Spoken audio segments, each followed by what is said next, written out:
So starting off, we're going to start talking about security roles and security controls.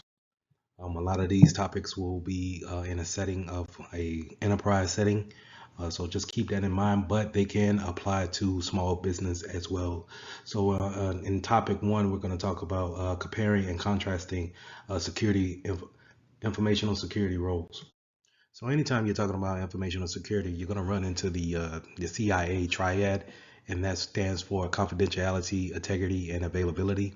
Now, when you break those three things down, you're going to see that we want to keep information secure, keep it from people who don't need to see it. That's confidentiality. We want to make sure that it is correct at all times. That's having the integrity of it. And then we want to make sure that it's accessible to the ones that need to see it. Going back to the integrity piece of it, we also want to make sure that if anybody does change it, we want to make sure that they cannot deny it. And that's our fourth point here of non-repudiation. But in a business standpoint, you'll have a triad, a triangle type of a diagram. And confidentiality, integrity, and availability will be on each side of the triangle. Now, in some businesses, we may want more confidentiality than availability. And in some, we may want more integrity than we do availability. So it all comes down to what kind of business that you're in and how you would form that triad to make things secure.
Now, once you got into informational security, it's not just necessarily putting a configuration on a firewall or making sure that you throw your antivirus up there and scan for different files. It's a number of things that all go into protecting the data that you want to protect. Security is built to make the business run more securely. It's not there to chokehold the business to where it doesn't is not able to run functionally. So different things we may implement while performing security throughout our day-to-day tasks may be risk assessment, maybe coming up with disaster recovery plans or security training for our employees. We may be checking audits and making sure that the configurations are put on those systems that need to be there. So it could be a number of things that we have in place, but it's not just technical. It's a more of a business standpoint than anything else, with some technical aspects sprinkled in. Now, in your typical setting, you will have different roles that are in the security department. And 9 times out of 10, you're going to have a chief security officer, or sometimes they may go by a CISO, which is a chief informational security officer. 9 times out of 10, you'll have a manager or a technical manager that's right under them. And then you will have your analysts and your interns that's kind of doing your grunt work, so to say, in order to place those configurations in building policies and so forth. Now it's the job of your analyst as well as anyone to actually do their due diligence and their due care when it comes to the business needs, and then what type of security we're going to actually provide the business when it comes to the operations that we're actually running in our business. Hey, before we move forward, I wanted to show you guys kind of like where you can look for some security roles and some positions that are hiring for informational security jobs. So I'm here on my LinkedIn page, and I'm going to go to jobs up here, and I'm going to just kind of scroll through to see what's going on. The one reason why I like looking on LinkedIn for jobs is that they actually take your profile and then kind of cater the job search towards your resume that you already have, right? So if you're already in the IT and you have that built up, then it makes it easier. But if you're not, let's say you're trying to break into IT, it's real easy to come up here and then cater to the search to be in that area. So I'm gonna just scroll down. You're seeing, some security roles. You'll also have like this. These are all roles that you see in the security department team. Um, all of them are just not analysts or managers. They could go under different names where a compliance and operation manager will probably look over the policies and make sure that everybody's compliant, but also they might look at how we're actually doing operations to making sure that the security operations is actually helping out the business in day-to-day functions. Um, Scrolling down here, I like this post right here. Informational Security Analyst 1 is out of Indian Land here in South Carolina. And I'm just going to click on that. And what I like to do is you can read this here on LinkedIn, or if you're on Indeed, you can read it on their website. But what I would like to do is just kind of go out to the actual website here and then read the application here and see what they want. Now they'll go through, and you got to keep in mind that when HR is building out these descriptions, sometimes they may hit what you actually are working on, and then sometimes they'll give you a high level overview of what you may be doing. But the one thing that I always go down and look for is the description. What would I do daily on a daily task? And then I will also go down to the requirements, the must-haves here, as they put it.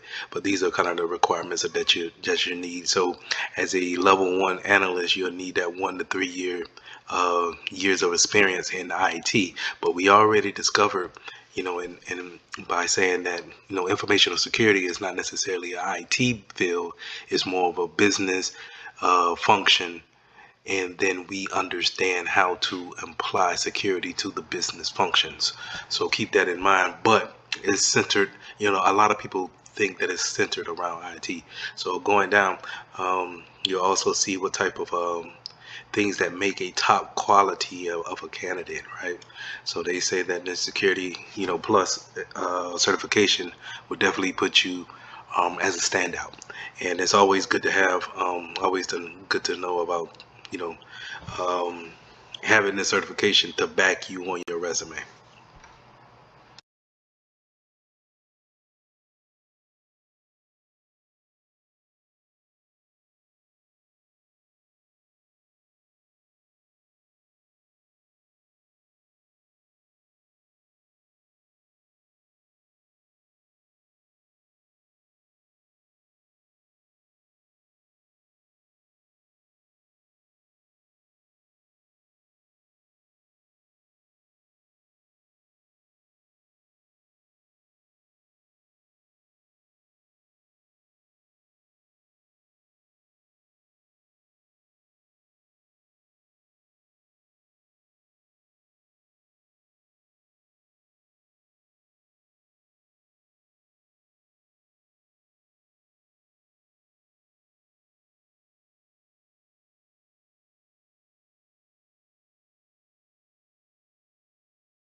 In some cases, your business may not be able to have a full department dedicated to just informational security. Um, Sometimes you may have the third party that source out and make sure that you check in with them when it comes to the security aspect of your business. Um, Whenever you're seeing more of a center that's dedicated to security, informational security, then it's 9 times out of 10 it's going to be called a SOC, Security Operations Center. You also have teams such as DevOps SOC, which is more like your developers who also implement security as well as the operations of the business, all developed into one, making it a whenever we're building applications, we're thinking with security in mind. And then you have a incident response team. This could be referred to as a CSIRT or some type of incident response team.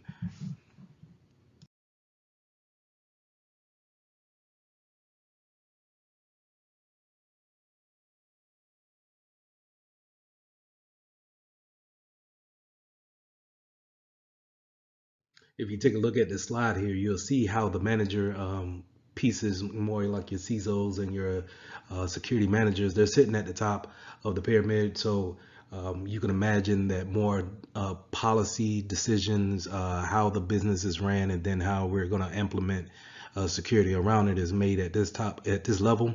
And as it goes down the operational and the technical side of it, this is where you get your more managers and your analysts involved in actually pushing out the security configurations, policies out to the individuals and making sure that we are actually following those steps in order to become more secure. Now, when it comes to the actual operations of being attacked or putting things in place for an attack, um, we have function types. And here, explained here, we can see that we can either prevent, we can detect, or we can correct. And preventing is you're going to deal more with actually putting things in place to stop an attack, to mitigate an attack, or to just eliminate it all at once. Detective, we can actually just kind of sit back, see what's going on. We will go over that more in detail in further courses about what type of technology that actually is just sit back and why do we want to just sit back and learn from different tactics that attackers may be using. And then we have corrective. How do we actually, turn around the actual action that has been taken upon us? And we also want to know what happens, what we need to do after an attack. If we're actually hit, okay, how do we recover from that? So to continue on that, security controls that we can also put in can be physical, and we can have deterrence, and we can have a compensating control. So a physical control will be more like your security locks. You can have fences put up. We can have security guards with a actual TV at their desk so they can monitor everything. Those are examples of physical controls we can always put into place. We can have deterrence, things like signs such as, stay away or beware of electrical shock or something like that. Something that we can put up and we can make noticeable to anybody who would want to cross the line, come into the premises where they're not supposed to be. We can deter and actually discourage them from going through with their actions, right? And then we have a compensating control. Say we would just accept the risk that happens, and we're just gonna say, hey, we can't stop the typhoon from coming in, but so what we'll do is we'll make sure we have insurance and we can recover from that if we're actually hit by the natural disaster. It's always important to understand what type of business and industry you're in, just to know what kind of framework that you might want to use when it comes to implementing information security into your business. So you want to use these frameworks because they're good foundations to actually follow and to make sure that you're compliant if you're doing any type of business. When I say that, I kind of bring up the example of just using credit cards. If your company is collecting credit card data because you're actually doing transactions of sales or e-commerce, then you might want to make sure that you have the right framework in place in order to stay compliant and making sure that you're not breaking any laws. So a good framework that you can actually get into is looking at what we have in NIST, or seeing what other cybersecurity frameworks that we have out there. Sometimes finding a international organization of standardization can help you bring those frameworks into play and actually see more in depth on the type of security that you need to apply for your business. So a good example of that is the Cloud Security Alliance. They have a good certification with the CCSK that can help informational security professionals understand how we're putting data into the cloud and how to keep that data secure in the cloud. So they can provide you with cloud matrix and cloud control matrix, where it kind of gives you this layout of things to look for, questions to ask your provider before you actually just give them data. So it's good to look these organizations up, see what kind of standards that they have out there, and then apply them on your day-to-day basis when it comes to security. Having a good benchmark is showing that you have done your due diligence when it comes to seeing how your business operates, and then how we're going to actually apply security to it. Having said that, we can use something such as the Open Web Application Security Projects, OWAPs, to apply the configurations that we need when it comes to web browsing and making sure that we stay secure when our clients are out there browsing the web. So that takes us to regulations and standards. So having those regulations and standards put in place, again, is showing that you have due diligence. You've done your due diligence. You actually taking that step forward in order to protect the data that's in your business, protect the operations that we're actually doing. A good example of this is applying things such as your SOX, the FISMA Act, making sure that we're in compliance with GLBA, HIPAA, as well as PCI DSS. Now, all of those standards are in different fields, but we need to make sure we understand what type of industry that we're in, and then if we fall under these different types of standards, regulations. Because if we break out of the standards that are there, then it's a good chance that we could be held accountable in a court of law.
So as a key point to remember, starting informational security, we started talking about the CIA triad and how, we're going to use those three different pillars in order to secure our data or make it available or making sure that it doesn't change by any means.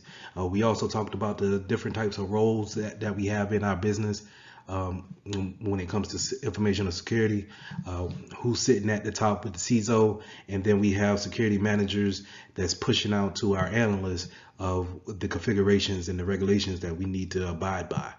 We also talked about the different standards and the different regulations that we need to also abide by when it comes to making data secure, but also making sure that we're in standards and in compliance of the legal laws that's been placed on our business and our industry.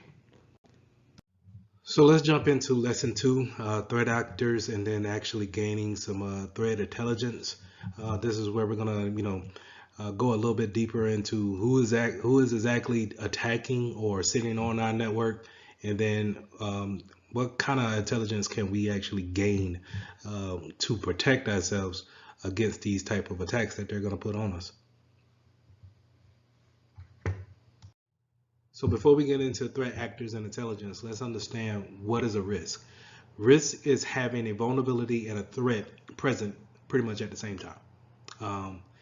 If they're present at the same time, then the likelihood of the risk actually happening is very high. If they're not, let's say if they're not in the same vicinity at that point in time, the risk level will be low. A good example would be if you're in Idaho and you have a building that's made out of straw, then the risk factor of having a hurricane come and hit your straw-made house is low, right? But the risk factor for it getting hit by a tornado is high. So the vulnerability will be the fact that the straw house can be exploited. It can be broken into very easily by high winds, right? So, but the threat of certain actors, in this case, will be in the hurricane. The hurricane is not going to make it to the middle of the United States. So therefore it's low when it comes to a hurricane, but yet high because tornadoes are common in Idaho, right? So we just want to make sure that we understand that whenever a vulnerability is there for, let's say, a server, for a different example, and then a threat, a hacker is out there and is snooping around the network, the probability of the risk, the probability or the likelihood of being hacked, that risk is very high. All right, so we want to make sure that whenever we're taking a test or we see anything when it comes to informational security, if you have any two of these equations, then it will lead to the impact of the risk. And if you remove any one of these factors, if you remove a vulnerability or you remove the threat, then it pretty much eliminates the risk. Okay. Attributes of a threat actor, it could be a number of things why a threat actor would choose your business, your data to be a potential target. It could be they just simply don't like what you stand for, what you bring to the table. It could be the simple fact that you just left configurations open, and they're, let's say, sharpening their skills for a bigger job. So it can vary on a scale from you're very popular to I need to work on something, so I'm gonna work on someone that's not as big on the net. So you fall into that area. It could be I have a target audience. I'm going for anybody who is a baby boomer. I'm going for that older audience. It could be I work for a competitor and I'm wanting to, drive traffic over to my product versus my competitors. It could be I'm an internal person that turn rogue, and now I'm going to expose the company for the truth that needs to be shown to the public. So it can be a number of things on why threat actors are actually in it to actually pose a threat to your data.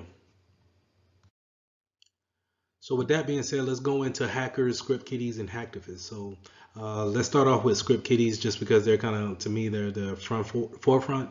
This is where people kind of start off, where they are not, they're not so great in hacking, or their hacking skills haven't gotten up to par yet. So they will go out there and pay for an actual disruption, a executable that they can plant into a server or some type of PC or any device for that matter, and create a DDoS attack on that device. So these are kind of plug and play type hackers, right? So they're getting things that's already pre-made. They have no idea what is it doing, or how is it made. They just know that it works whenever they double click, right? So that's your script kiddies. Your lone hacker is going to be someone that's more seasoned, maybe having their own agenda, being able to actually be employed by somebody, and being able to keep a white hat, so to say, during the daytime, and a black hat during the night. And that's kind of a cliche analogy, but when it comes to wearing different types of hats, you have a white hat where I'm strictly doing things by the book. I'm not going rogue and looking at things for my own personal gain. And then I have a black hat where everything that I'm doing is against the law, and I'm doing things for my own personal gain, or I'm doing things because I'm hired to do so, right?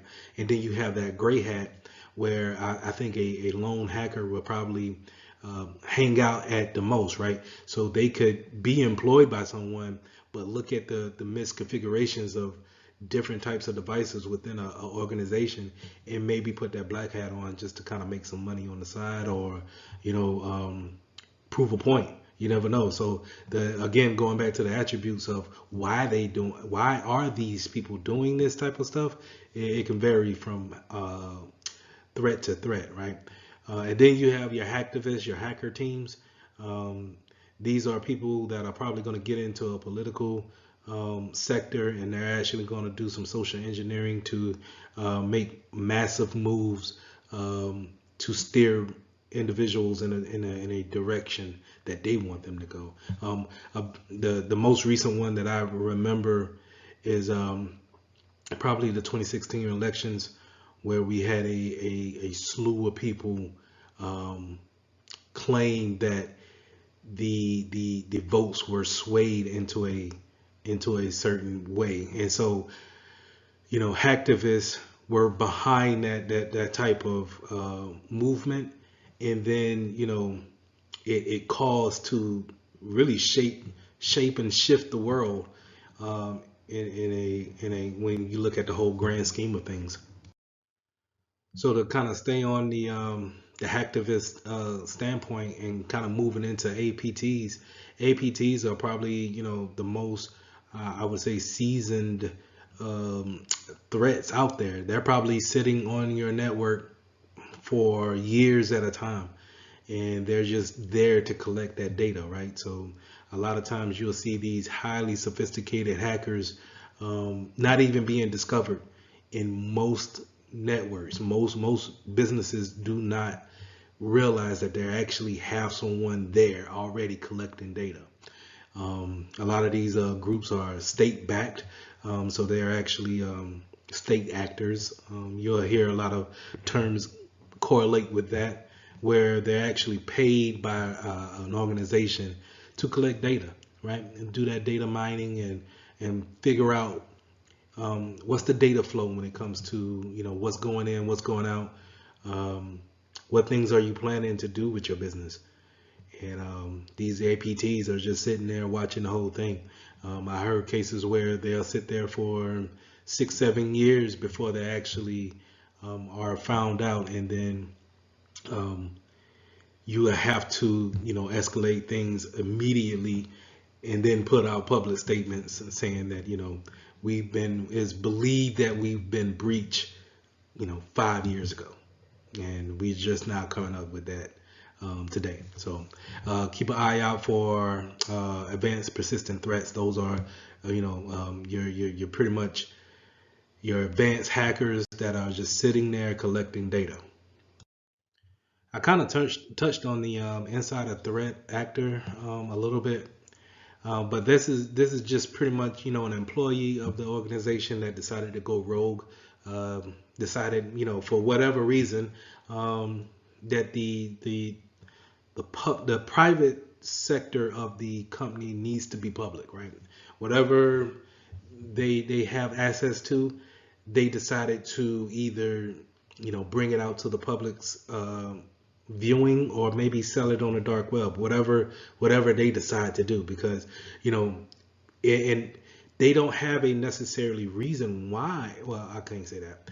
They don't have it's no particular reason on why you would create an insider threat, but it does happen, and it could be from a various reasons of, they may not like the way someone talked to them at work, and then now, since they have access to the whole payroll, then they decided to show that, uh, this is the payroll for 2022, and they're gonna make this public, and now that creates this type of buzz around the company, right? So this is your insider threat. It's always important to have policies in place whenever we bring someone on and we actually offboard someone.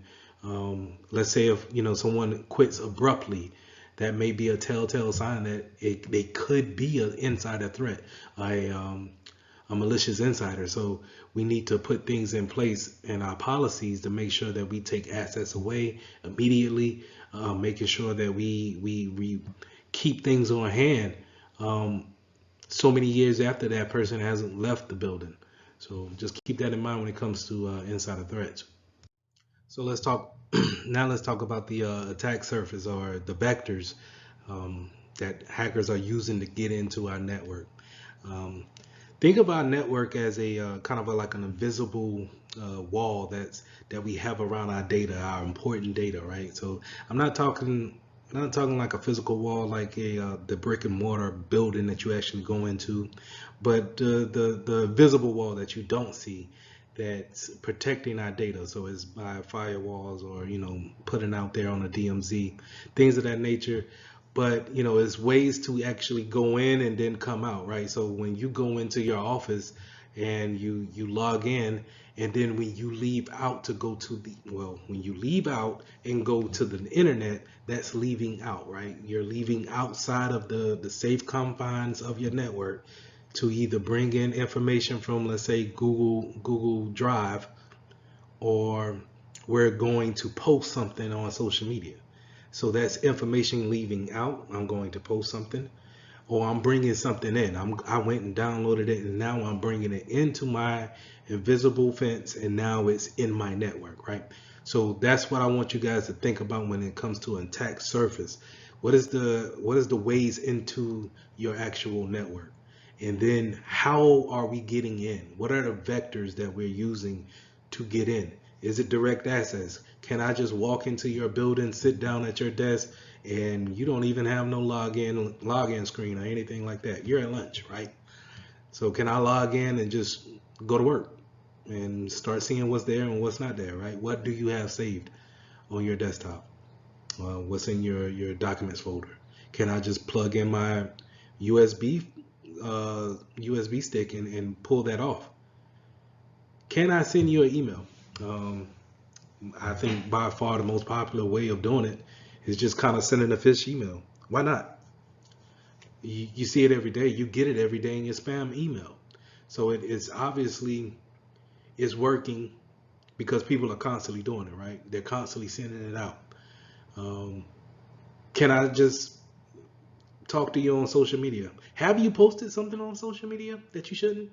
You know, these are certain ways that you could gain information about a company just by reading, what people are actually posting on social media. I talked about the cloud earlier with G Drive or Google Drive, where that's considered the cloud, right? And I can go out there on any device because the cloud is pretty much everywhere. I don't necessarily have to be in your building. I can take it from there. Um, so there's many different vectors, and that's knowing these things is a good way of saying um, having an understanding of how data flows in and flows out. So we went over, attack vectors. We went over, who could be possibly doing the attacking, and then now let's find out how can we arm ourselves, right?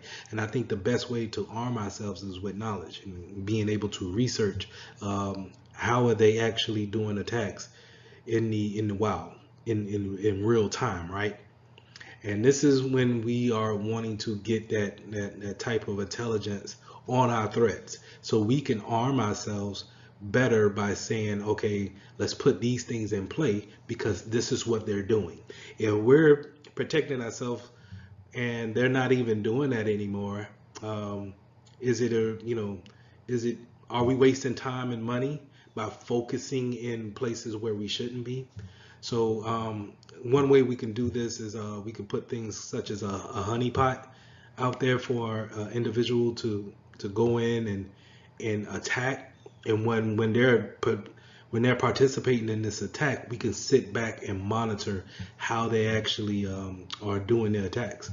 And then we can record all of that stuff down, and then we can have our smart guys at our application department write our application to be aware of the attacks and then put things into um, actually defend against those attacks, right?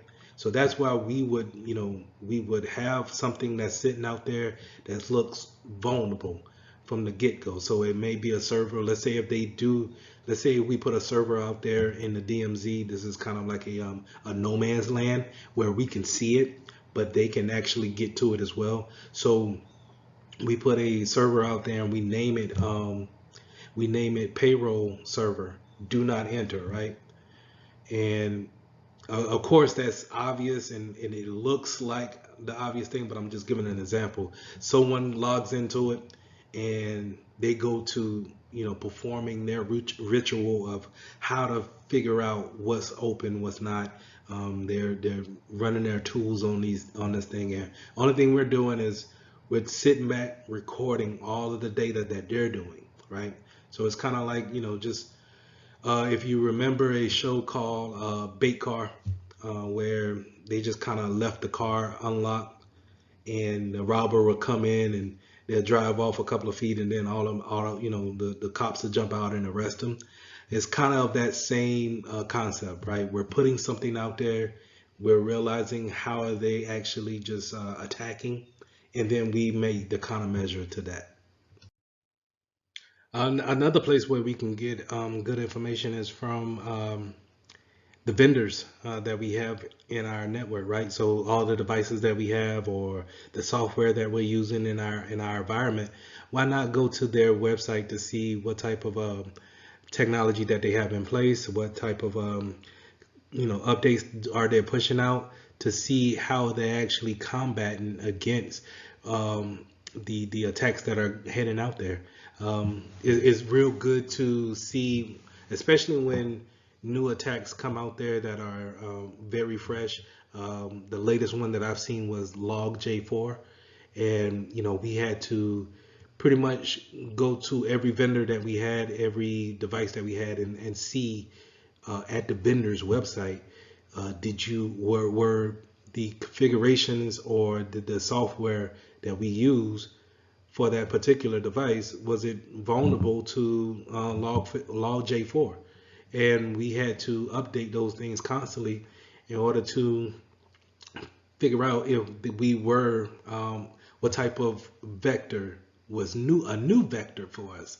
You understand? So where we did not have a vector into our environment, it created a whole new with this vulnerability. A vulnerability showed up. It just so happened that a lot of software uses Log4j, and a lot of our devices became vulnerable just like that, out of the blue. And so it's always a good thing to go to these vendors' website, stay up to date to see what they're talking about, and see if you're actually see how they're actually fighting against things in the wild.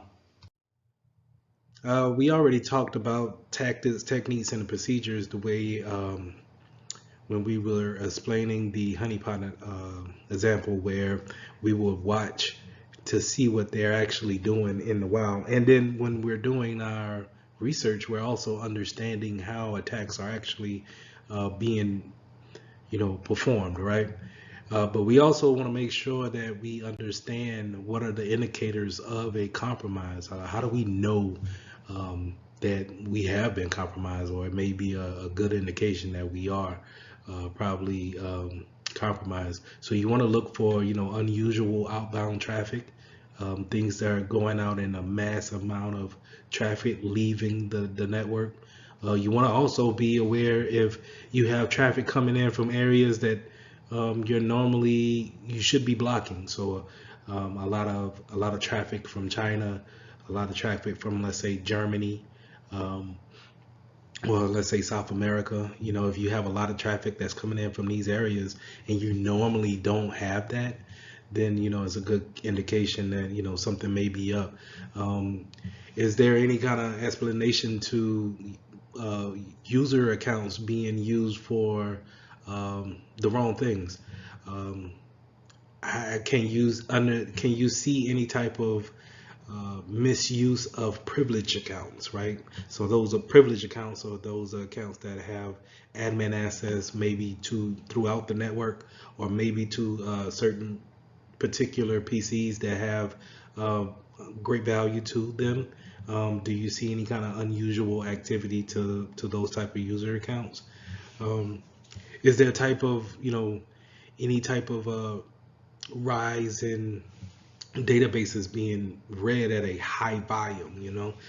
If there's only a particular threshold that we have for reading data on our databases, and then all of a sudden it spikes through the roof, what's the cause of that? That might be cause to raise some questions there. We also see kind of like a high request for important files, sensitive files, confidential files.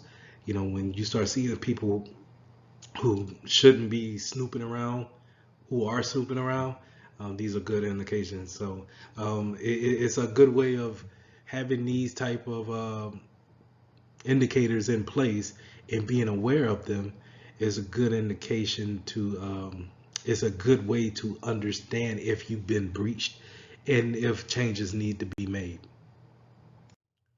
But don't worry, you don't have to necessarily put your face in literature all day and read upon how things are actually being worked on here in the wild. It's good to do those things on a daily basis, but we can also have machine learning out here that understands the daily workflow of our business, and can tell you, can alert, and some can even mitigate if things go awry, right? So if anything was to be abnormal to the normal workday, machine learning or artificial intelligence would be able to detect and then warn us to say, hey, this doesn't look right. It's a lot of traffic leaving out, or a lot of traffic coming in. We're being bombarded here. So it's always good to have these tools in place and making sure that they're configured right to help us stay secure overall. So in summary, we went over threat actors, we went over the vectors that they can come in, we went over how can we do some research in order to better arm ourselves against the attacks that they may be placing upon us. So I would definitely go back over and make sure that we dive deeper into the type of procedures that we want to have, the type of due diligence that we need to do within our company to make sure that we apply the due care in order to avoid attacks from insider threats or people who may be APTs that's sitting in our system, right? And so making sure that we stay knowledgeable about how they're performing their attacks will help us in the long run when we see things go astray. So in lesson 3, we're going to start talking about performing security assessments.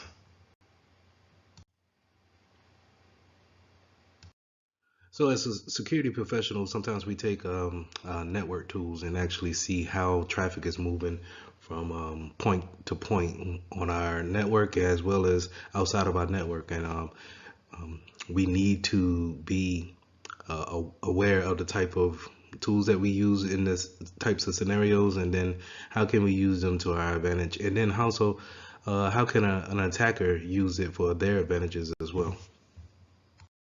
So the first thing we want to get into is opening up our command prompt and then typing in an ipconfig command to see what type of IP address that we get.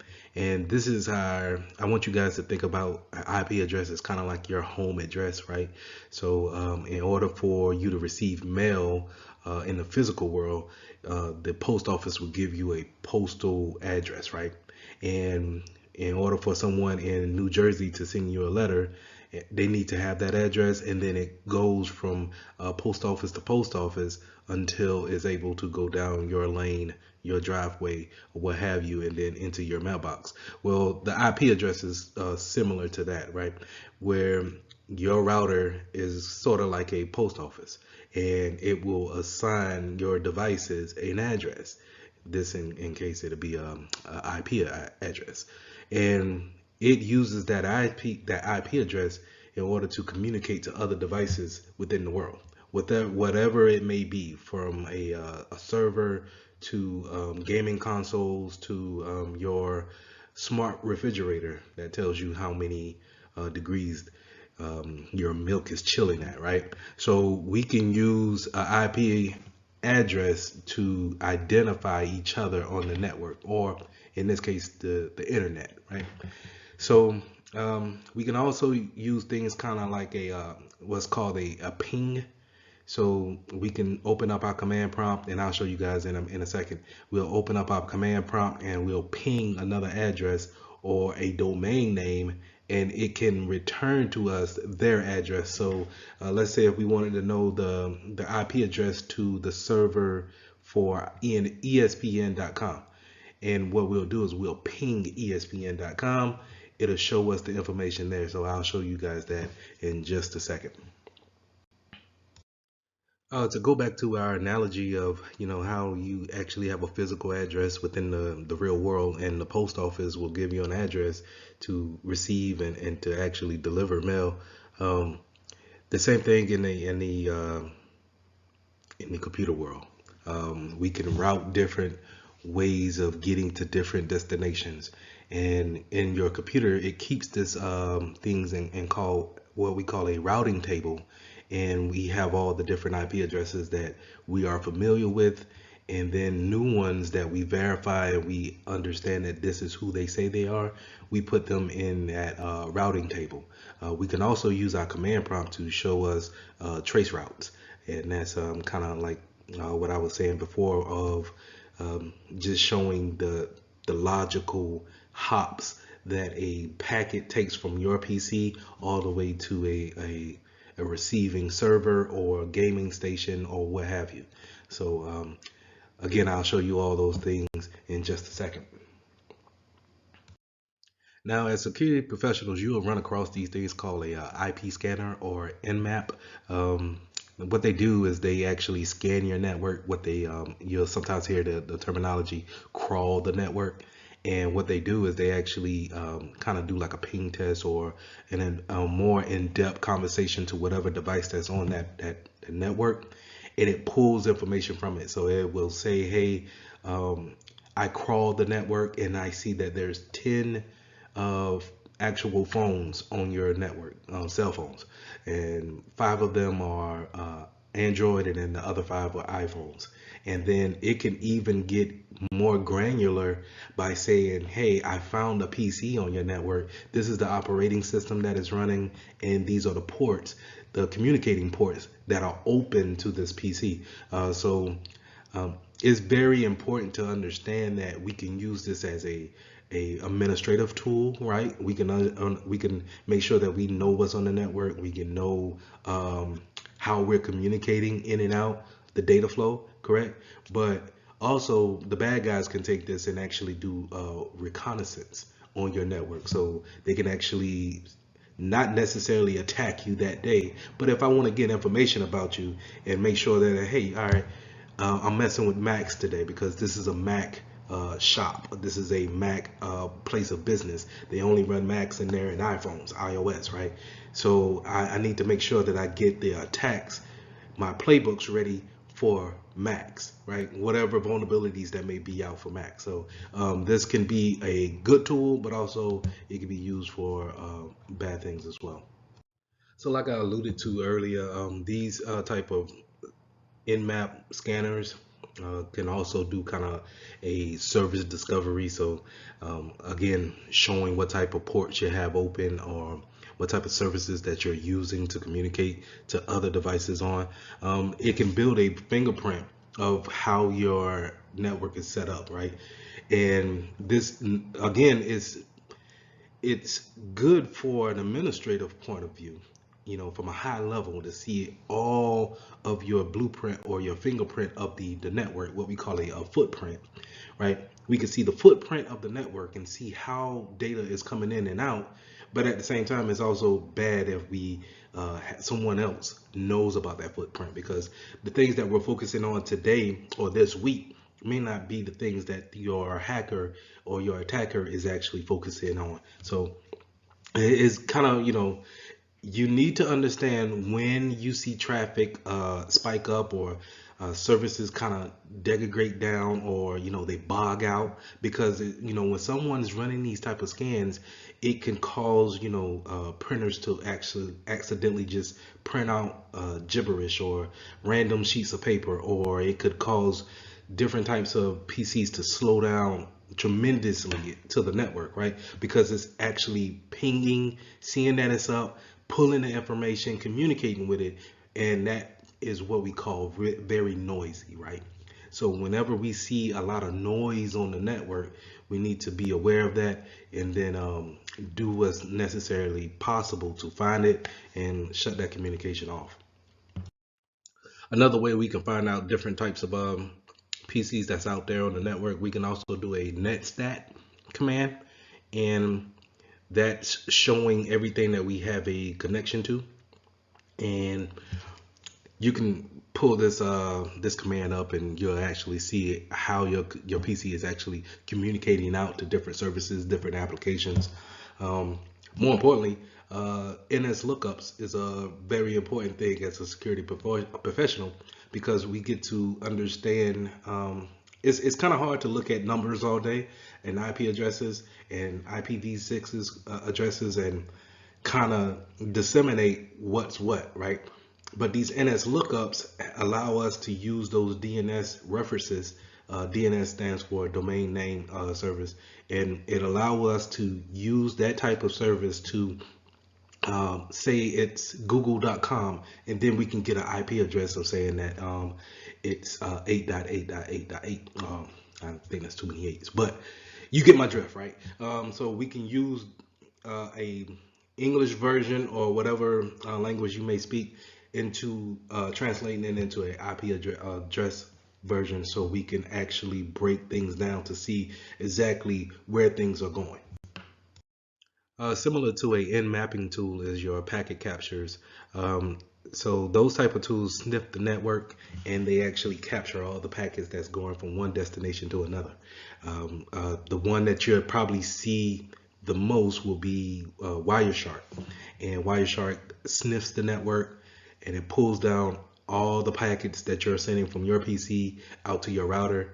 out to your, if you're saying hello to your smart TV, it captures all of that stuff that's on your particular network. And that's why it's so important to, we can use this as a administrative tool and say, okay, we're having network issues here. Let's get the packet sniffer out. Let's see what's actually going on in the network. But we can also use it for bad cases, right? Where someone that is not in your organization can go and take Wireshark to sniff your network to see who is communicating, what IP addresses are being going back and forth, what's the routes we're taking, and it can be used in that field as well. So here's a screenshot of Wireshark in action. Uh, Now, in the following slide, I'll show you exactly. I'll give you a screen recording of how we actually go out there and download Wireshark and actually pull some packets off my network. But basically, this is how it goes. It captures all of these packets in real time, and we could take these packets and we can see exactly how they're communicating, and then who they're communicating with. And then in some cases, we can go into the packet and see if they actually uh, have any type of payload within those packets. So it's a good tool to have to do reconnaissance in, but it's also a good tool to have to understand how we can build our network to be as efficient as possible. Now let's stay in that realm of packets moving back and forth, right? So these packets are literally the actual letters, right? When going back to an analogy of having a physical mailbox and then the post office putting mail into your mailbox, right? The mail going into your mailbox are the packets in the computer world, right? So we want to say these packets going back and forth, they are enclosed within an envelope, right?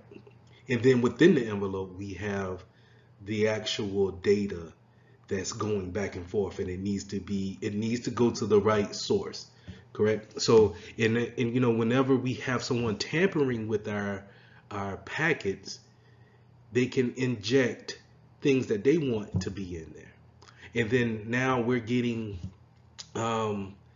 outside activities thinking that we're communicating correctly, and we're being redirected in a certain type of way. So we're getting mail that we are not accounting for, and that's because people can get onto our network and be able to inject types of malicious, let's say, data in order for us to pass back and forth, right? Or to redirect us into a malicious site.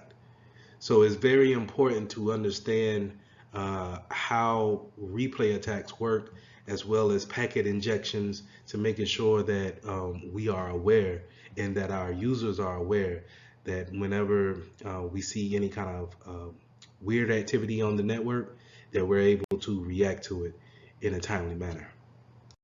So let's talk about some software that we can actually use to exploit normal activity, getting on to the network and being able to inject some packets or be able to brute force some passwords. The main one that we want to focus in on is Metasploit.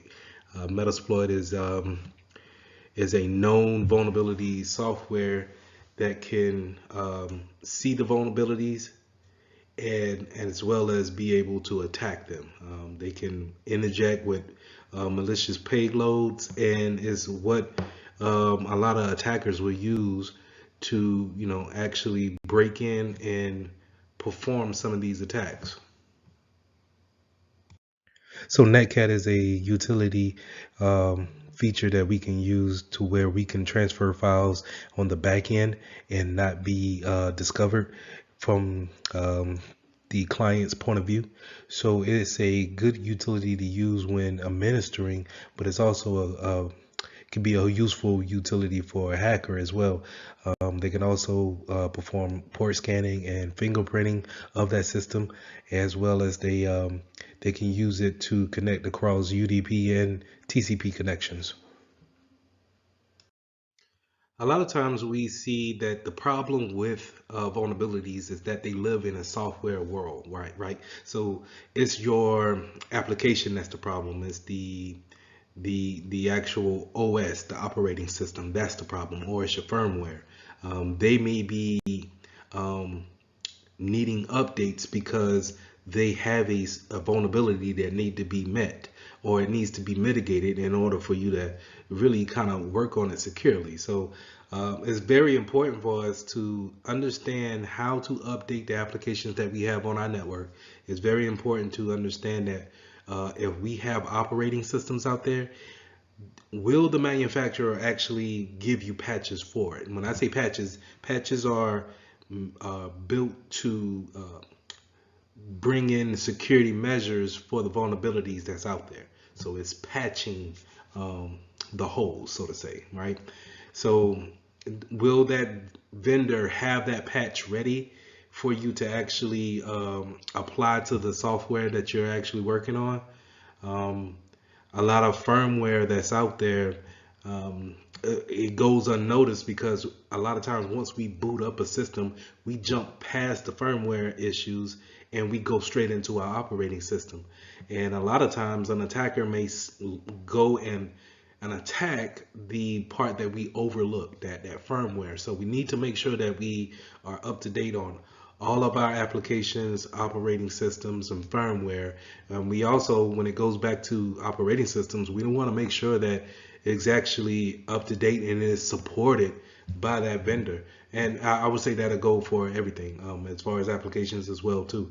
It's a lot of times we may come across a software or an application, and the vendor, the people who actually created it, they're not in business anymore. So how do we go about communicating safely if there's no one doing any research on the back end to let us know that it's vulnerable? So just some things to keep in mind when going out there and looking at different applications, OSs, and such. Just to kind of continue on with that conversation of having software that's out of date. You don't want necessarily a legacy software that's out there and people are just kind of using it because it's worked for so long. Why should we change it? And a good example would be someone operating on Windows XP or Windows 7, Windows 8. And it's just like, hey, we set it up, but there's no problem. We don't have any problems with it. So why should we change it? Well, those are legacy operating systems and they don't receive any patches anymore. So if there's any kind of 0-day vulnerability to it, then they won't have any type of patch to come out and help you out with that. So it's a known vulnerability, and now it's a matter of time before someone can actually exploit that vulnerability. So a 0-day is whenever it's a vulnerability that's is very fresh, right? No one knows of it. It's kind of like the first day that it was actually discovered, and now there's a rush to actually find a remedy for it, or for the attacker side to actually exploit it. Because if I just heard about a 0-day that just happened, well, there's no patches out there to stop me. So if I can get to each and every device as quick as possible to exploit it, I don't have to worry about the patch management stopping my plans. On the flip side, if I was a good guy and I heard about a 0-day, I want to make sure that my vendor or whoever the application is with or operating system is with, is that they have a patch that came out and I'm able to apply that patch as soon as possible.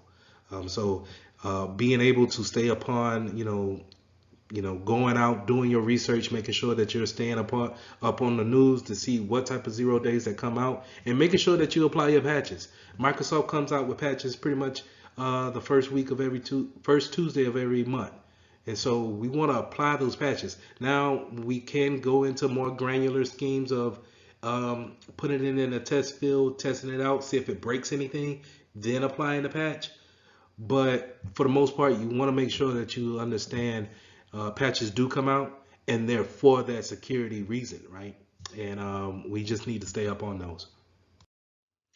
We want to avoid weak configurations, right? Whenever we add a new device to our system or our network, sometimes we could just, it's easy just to place the new extender router here, and whatever configuration comes on it, hey, if it works, fine, I don't care, long as it works.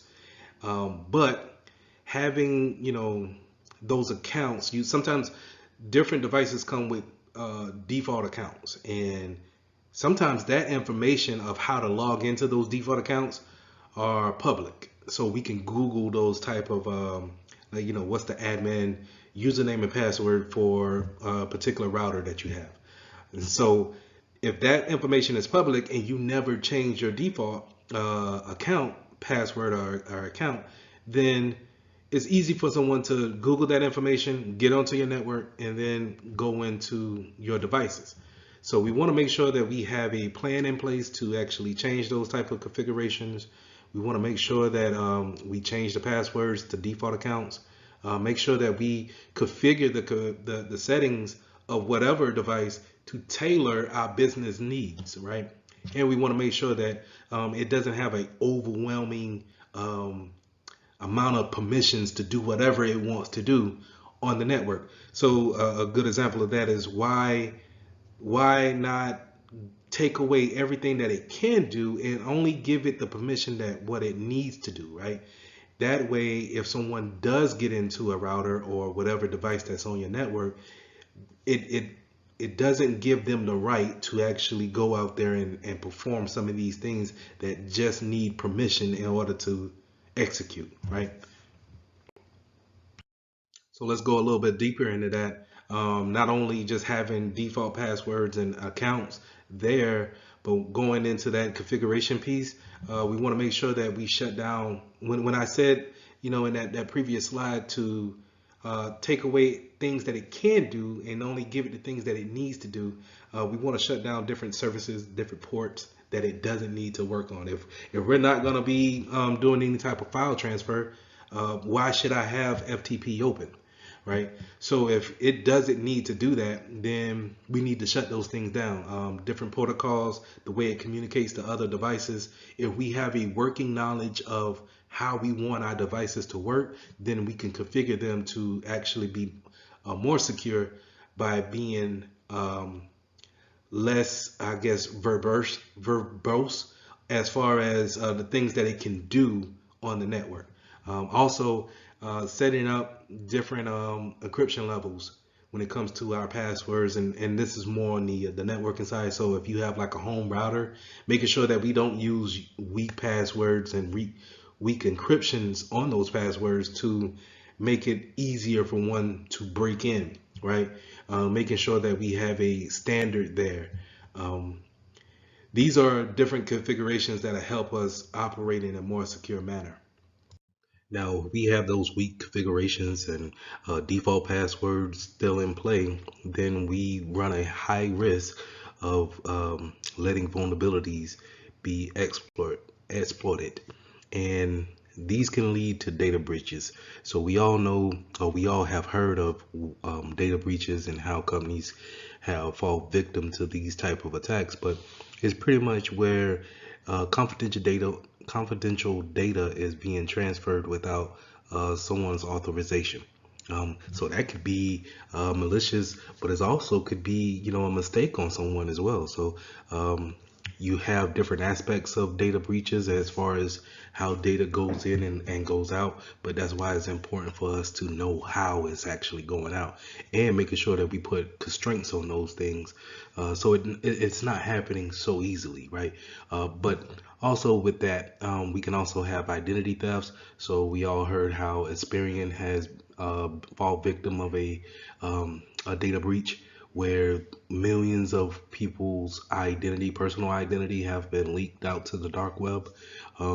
Also, these data breaches, not only do they have, impacts on people's actual data, but it also has kind of like a impact on a company's reputation. How many of you would still go to Nike and buy shoes from their website when they just released that they had a massive data leakage of people's credit card numbers. And it will damage their reputation as being a secure, responsible company for letting that type of information out. So it's something that we want to stay away from as much as possible, because it can have not only a physical damage to it, but it also can have that intangible, something that we can't touch, something that we more feel about a reputation of a company. So how can third parties play a hand in this? Think about all the third party vendors that you may have in your company. You may work for Wells Fargo, but they may use Adobe Acrobat. Well, Adobe Acrobat is your third party, and Adobe, I'm sorry, not the Acrobat is the actual product that they sell, but Adobe is their third party vendor. And if Adobe is under attack, then you need to make sure that the software that you're using is not a part of that, or what can we do to remediate that vulnerability that may be plaguing your network, because you're um, in a way letting them in because you have decided to use this vendor for whatever service, but now they may be under attack in some type of way. To give another example is if they have, if let's say Box.com, where it's a online a cloud storage service, if they have personal information of your customers because you're using them to store information on there, and then they have a leakage of your customers, then in turn your reputation is damaged because you chose to go with that company. So it's very important to do research on who you decide to let come into your network, who you're giving your data to, where is that data actually lying at on your third party's software. So let's say go back into Acrobat, not Acrobat, I'm sorry, Google, or let's say Box.com. You can also do Google Drive, but let's say once we transfer data from our network to Google Drive or Box.com, where is it actually sitting at on their servers? Is their servers in Argentina? Is it in Spain? Is it in Africa? Do we have policies? Are we allowed to have our customers' data in those countries? So it's just different things that we need to think about when it actually bringing in third parties, and then what risk do they actually put on us indirectly.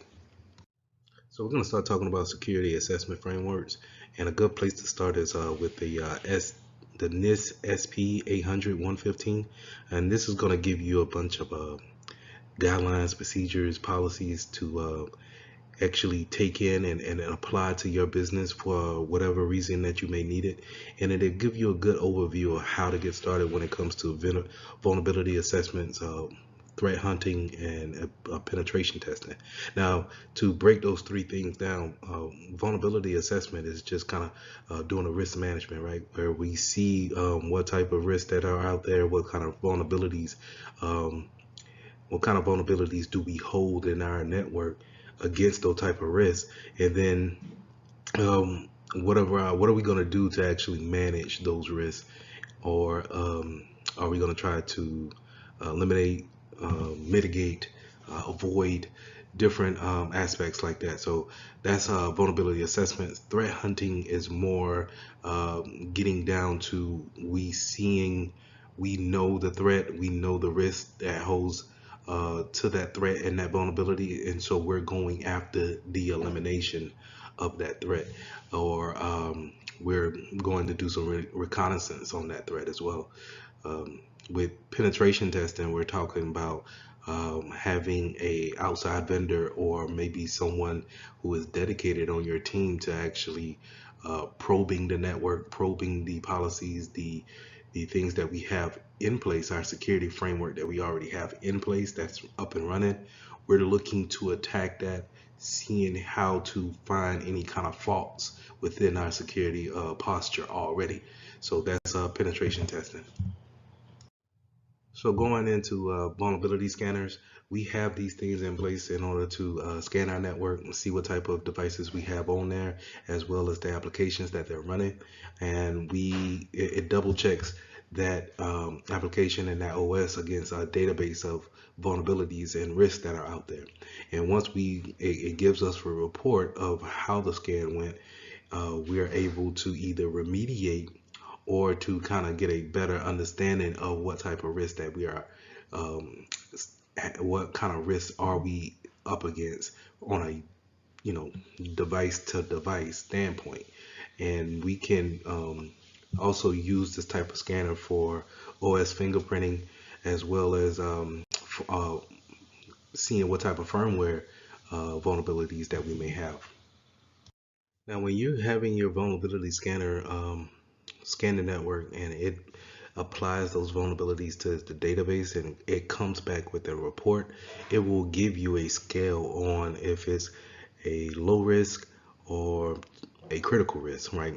It's a scale from low to high, and you normally see these things called CVEs, and that's the common vulnerability exposure, and that's kind of the name of the vulnerability that's out there.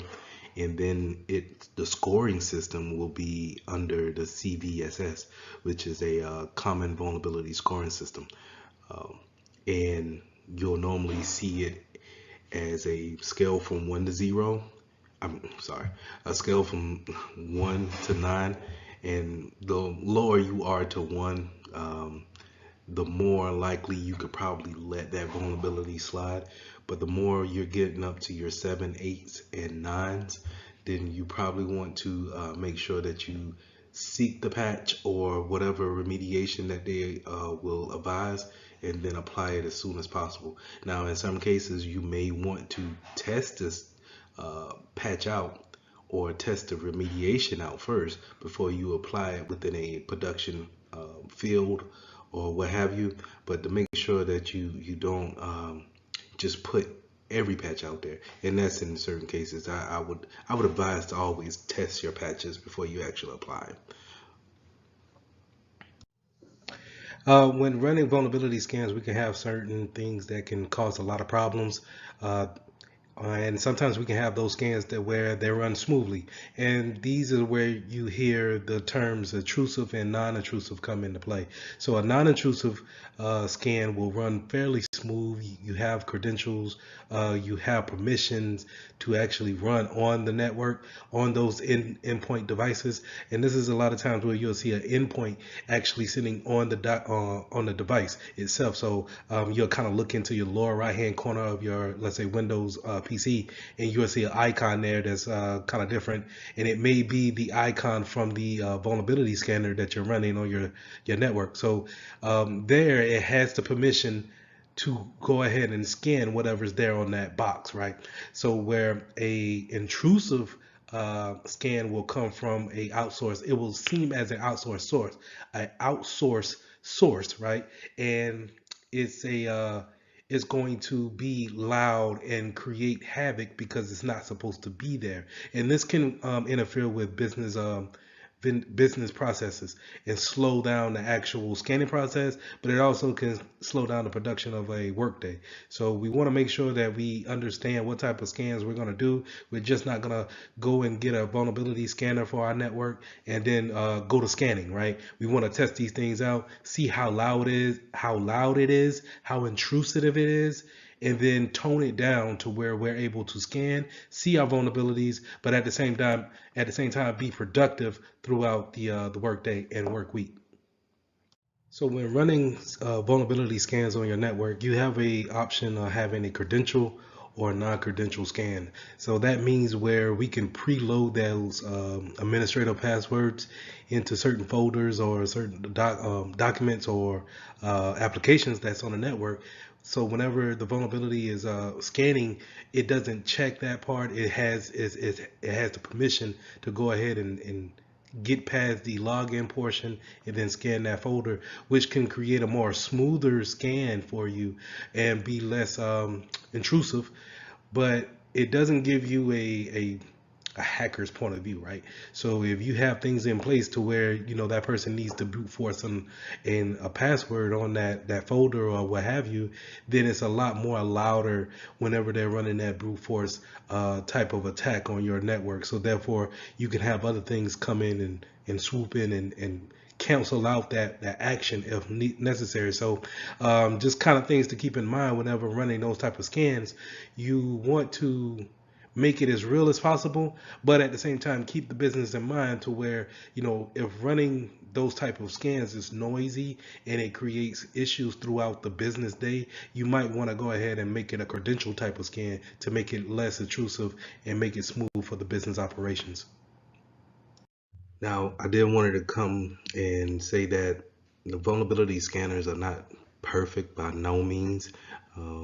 They do, from a time to time, have false positives and then false negatives. Of course, we don't want to have false negatives, but we rather tone down the false positives and have no false negatives.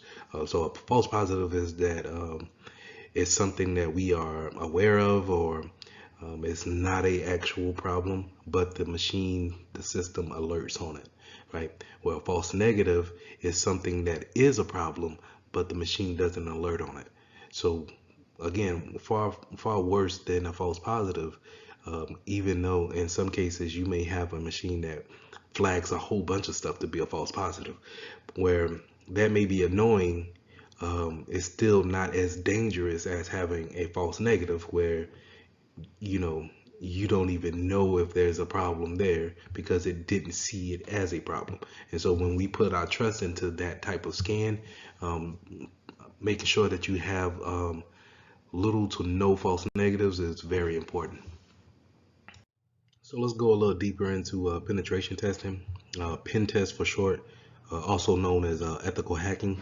And that's where you're testing your security posture, like I said, to see what's already there and then actually putting pressure against it, seeing if the configurations are uh, doing their job, right? It's the actual appliance that we put in place. Is it actually blocking anything? Um, are the credentials that we put here since we changed it, is it vulnerable to being brute forced, things of that nature. And a lot of times we have third party vendors come in and strike a contract with a company and then actually perform a pen test, um, to give them to give the company a better understanding of how the security posture is. So if I have a third party vendor come in and they could take the position of a outsider, a hacker, right? And be able, if they can go from having nothing to actually being on the network, then they can give us a report after the whole test is over, and then we can go back and say, hey, we need to address these different problems because he was just a normal guy on the street, and now he was on our network looking at all our folders and different type of data that we wanted to keep concealed. So pen testing is a very important part. I would say it needs to happen about at least once a year annually, and it's always since your network, your business is constantly changing. Pen tests are needed on an annual basis in order to shift and form that security posture with it. So staying with the example of a third party coming in, um, and they strike that contract up to say, hey, I'm going to do a pen test for you. They need to set the ground rules of how do we actually engage each other, right? So the rules of engagement may go from the time that they start to what devices and, let's say, servers you can't touch. Will you give them full access? Will you give them credentials to be on the network? Are you going to say, hey, start from the parking lot and work your way in the best way you can? And when I give hard examples like that, when I give the person nothing to work with and actually have them try to get onto the network, that's from a black box standpoint. And when I give them, let's say we bring someone in and then we give them a credential, we give them a username and password, and we just say, hey, you can only stay within this domain, and these are the folders you can only mess with, then I'm giving you more of a white box type of gateway into our network. And then a gray box is where I give you some information. Hey, this is our Wi-Fi name, but I don't give you a password. This is our These are our employees. This is what our badges look like. So I'm giving you some information, but I don't give you everything of how to actually get in and then onto the network. That's more of a gray box, right? And so from these different standpoints, it's better to come from a black box standpoint, because you get a more accurate report of where you're vulnerable at and then where we can actually make those changes at. The problem is that these vulnerability, these pen tests happen during business hours, and you don't want to lose productivity because we're testing the network, or we're testing policies, or we're testing users, and it causes an inconvenience. So your higher ups may be against that type of training during business hours, but in order to get a real live good sense of it, you might want to have it done during business hours. But that's something that you and your business can sit down and hash out. But on the other hand, some companies have enough money to actually have a penetration team um, within the organization. So that's the only thing they do, is that they break up into these kind of different teams, and then they all are responsible for uh, doing their role. So let's go through the different types of teams that you may see on your pen testers within the company. So you have your red team, and they're going to probably be on a offensive role, that's actually performing the attacks, making sure that, hey, we know where we want to go, we know what our goal is, our flag to capture, so to say, and then we're going to go about attacking the company in this way. Our blue teams is going to be on the defensive side, where, okay, that's going to be probably, pretending to be your security analyst, and so forth, to make sure that they have things in place, defenses set up in order to see the attacks or be alerted of the attacks and then actually react to them. Then you have your white teams. Your white teams are probably going to be your officiators over the whole exercise. So they will have the boundaries of where things can go and how long it can take. Now, again, I'm not a fan of having rules in this type of war, because um, in real life, attackers don't care about rules. It's about getting the main objective done. But anyway, I digress. Purple teams will set up the actual collaboration between the two different teams, and actually come up with the lesson learns after the fact. So you can have these different teams break up into this one big department, break up into different teams, and we can actually play scenarios of how we can actually see the vulnerabilities, and then attack, how are they being attacked, and then what are we doing to remediate. Now, a pen tester might use some of this. Once they get their engagement rules, they may go about doing reconnaissance in different types of ways, right? Um, I think the most popular way is to just do a social engineering attack, where I just kind of take someone out to lunch, or I just have kind of like this water cooler talk within the business about what's going on, and then try to maneuver my way around them to see avenues on where I can get onto the network. You can also do like a scans, like we talked earlier about different scans to create a footprint of the network, and then make your entry that way. We can use open source intelligence, and this is your simple pulling up a web browser, Googling whoever, and seeing how much information is out there. You'll be surprised about how much information you can just find off of a simple Google search, or searching on your favorite social media website. I tell you, a good place to go is LinkedIn. And if you're doing a pen test, why not be able to, look at everybody who works at that place, as well as they'll give you a full rundown on the business profile page. So you could do a lot of reconnaissance there. And then once you have your information of how you want to attack, then we can, you know, go deeper into how to exploit each entryway that's possible, right? And then hopefully from a pen tester's point of view or from a hacker point of view, one of those things are open, and then it's on to the next level, right? So I want to make sure that when I say that um, hackers and pen testers are looking for one way of getting in, then one way of traversing, and then one way of opening files. When they go from one section to another section to another section, it's kind of like we need to have defenses there for each level that they get to. This is what we call defense in depth. So it's not just having your firewall up in place. It's not just having your networks sectored off in the VLANs. It's not just having your antivirus on your PC. It's having all of these things in different possible places, because you never know where somebody is going to pick up and say, hey, I'm gonna start my intrusion here.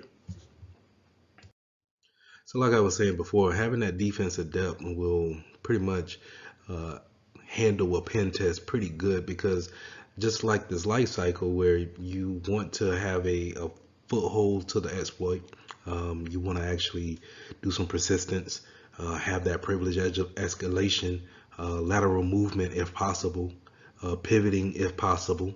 All these things can be remediated if we have certain policies in place, certain configurations in place, and certain infrastructure standpoints in place, to where it makes a pen tester even more, having his life or her life be even more tougher, because they just can't go and do whatever on the network, and then you really never made it hard for them to you know get to the goal of seeing the HR department server.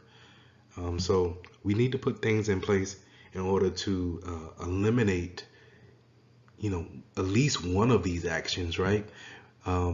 Where even if you're able to get onto the network, that I don't need for you to compromise an account and making sure that Gary from the mailroom has admin accounts or admin privileges to where he can see anything that's on the network. So it plays a hand in hand when you start planning for, or you see the reports that come from a pen test, that we can put these things into play, and that we can actually put those things to modify our security posture to become more secure. So in summary, we went over a multitude of things. Thank you for sticking with me on that.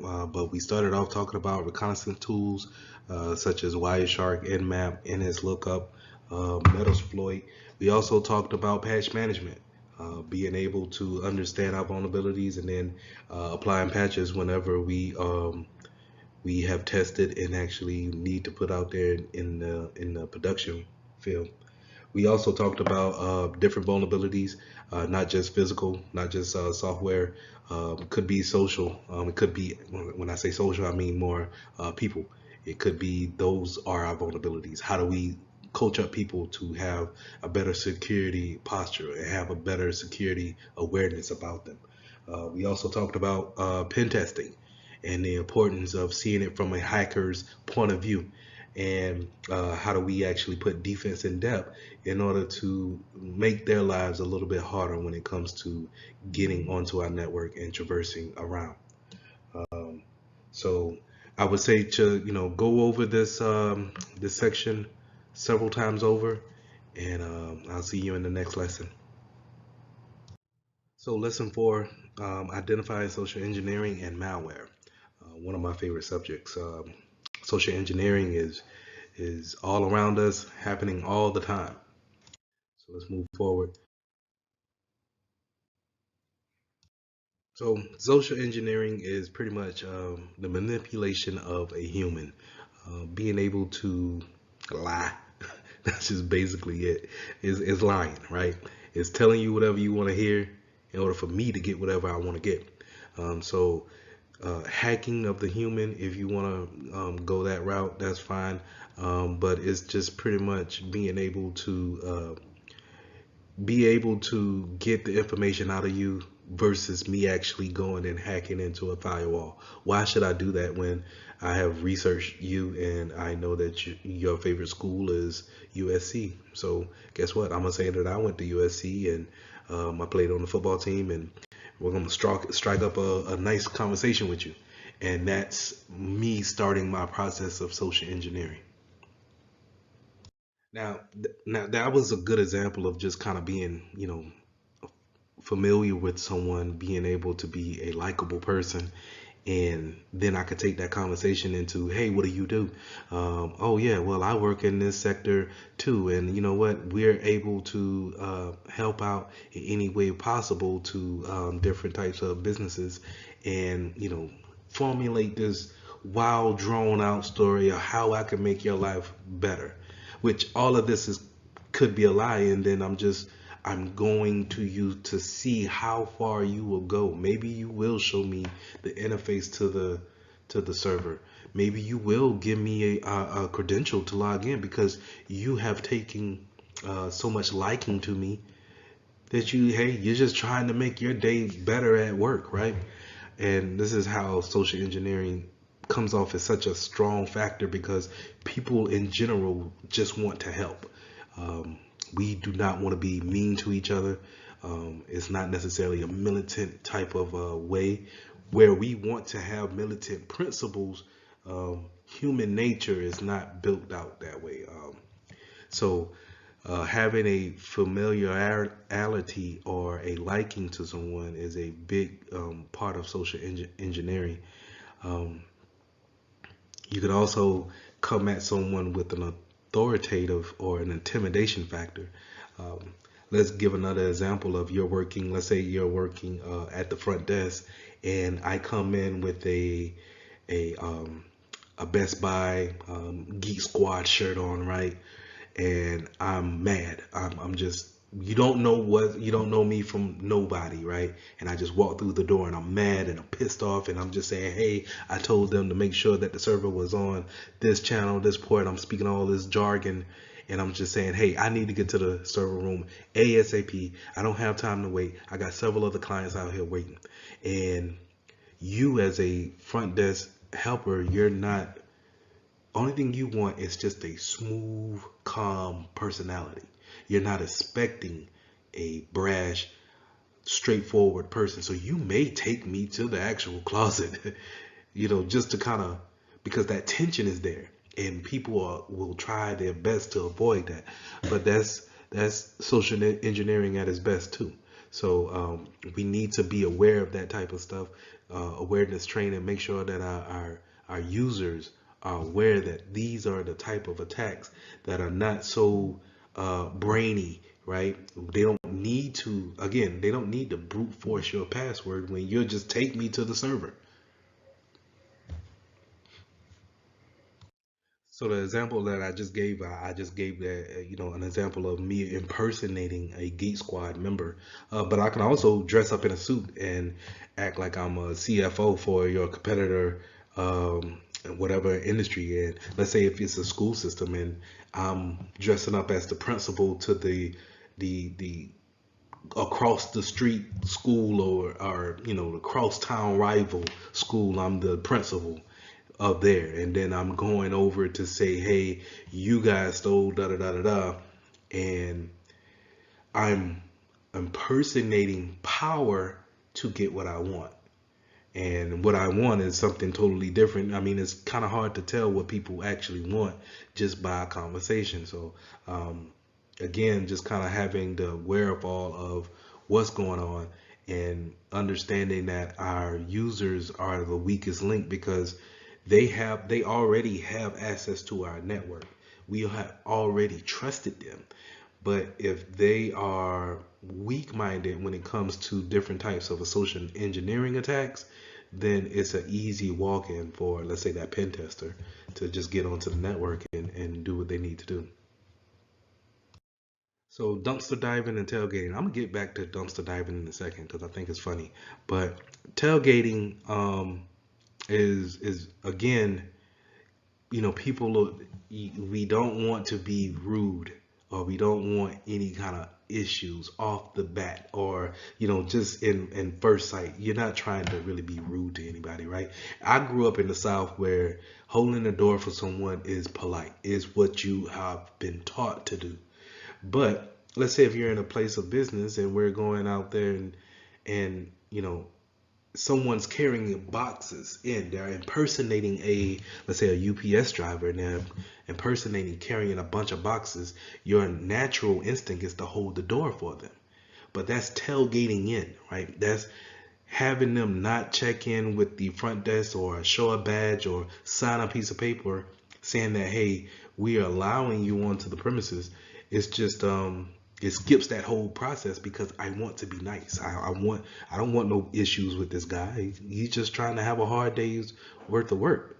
I'm not gonna interrupt him by saying, hey, go sign in, and he got a bunch of boxes, But if he doesn't work for them, then it's for naught, right? And then now you could be the issue on why the company was hacked, because we let someone in by tailgating. Now, dumpster diving, I think it's funny because the great lengths that people will go through just to get information off a company. If you're not properly shredding or burning or destroying the data that's physical on paper, or let's say CDs or something like that, if you're still using CDs, and you just throw them out into the dumpster, it's too easy for someone to just jump into the dumpster, pull the bag out, and just go home. And now all the information that they need is there. If in every baking system that I've seen, they're actually shredding the paper. But if you don't have a cross shredder, you just have a shredder that shreds up and down, then how easy or if I'm really dedicated, I'll jump into the dumpster, get the bags, take them home. I ain't got nothing else to do. I'm a hacker. I'm gonna just piece together the papers and get the information that I need. But if we have a cross shred, or we have one that, in some cases I've seen where people burn those important papers, then, we eliminate that type of attack. So I think we all are aware of fraud and how it works, and having invoices scams as far as someone sending you an email with the invoice saying you've ordered such and such. Make sure you click this link to make sure that your packages is received and correct, and they go into this whole thing of maybe stealing your credentials if they send you to a website that has you to log in. But I wanted to really highlight the shoulder surfing as well as the lunchtime attack. These two attacks are very easy to do, as well as they're common in the everyday workforce from what I've seen. Shoulder surfing is just exactly what it is. You're looking over someone's shoulder onto their screen to see what type of information is being inputted. So how do we eliminate that? Is we'll have these privacy screens that we can place onto our monitors. If you have a laptop, that the monitor screen can have a screen protector on it. It looks like a screen protector, but it's actually a privacy screen kind of film that goes over the screen. And then now if you're not directly in front of the PC, then it shows as if it's a blank screen. So I've seen only maybe one place that has that in place to guard against shoulder surfing. And then lunchtime attacks is when Alice is done typing for the front part of the workday and it's 12 o'clock, and now she goes to lunch, but she forgets to log out or lock her computer in order to go to lunch. She just leaves it open, and then someone can easily sit down and gather around, go around and traverse around the network with her credentials, looking into different things, especially if she works in an important department, let's say in finance. Then she probably can have a lot of access to data that no one else should be able to see. Now you could say, Lee, well, if they're not in the department, then that should be fine. But if I impose, like on the previous scenarios, if I'm personating a Geek Squad member and I'm saying I'm looking for Alice, and she's gone for that time being, they say, hey, we could take you to her desk. She's gone for the day, or she's gone for a hour and a half for lunch. Oh, well, yeah, it's not going to take me long. It'll take me 15 minutes to do what I got to do. If I'm impersonating someone else, I don't even have to log in. She doesn't have to see me log in. I can attack her computer that way. So phishing, whaling, and vishing. We all know what phishing is. If we're not familiar, then we're talking about fake emails that will guide you to clicking on links or putting in information that is not from the sender that you thought it was. And if you want to see good examples of them, you don't really have to wait until it shows up in your inbox. Just go take a look at your spam box anytime, and you'll just see, unwanted mail. Back in the day, we would think of this as junk mail, right?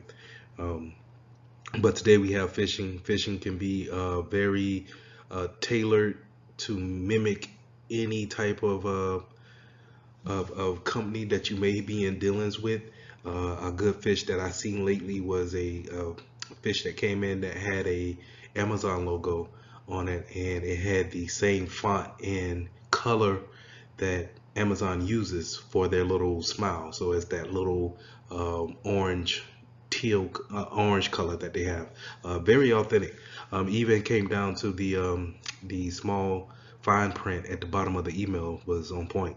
It almost had me, but once I looked at the who is it from, that email there, I could tell that it was a fish. Now, spear phishing is when an attacker targets in on one particular person or a particular group. Let's say if I'm going after Alice and she's in the marketing department of U.S. Bank, I'm targeting her in particular. So I'm spear. That how if you ever seen a spear fish, people do spear fishing. It's has a arrow and it's for a particular fish, right? Marlin at that. But anyway, whaling. So you have whaling, and that's for your more senior management positions. So it's fish campaigns or phishing emails for your CEOs, your CFOs, your department heads, members of the board, people who are in these management type of positions. When they get tailored emails to kind of trick them into clicking on links, that's called whaling. Phishing is pretty much running a social scam over the phone, right? So that's someone cold calling. Right now we are in a time where robot calling is at an all-time high.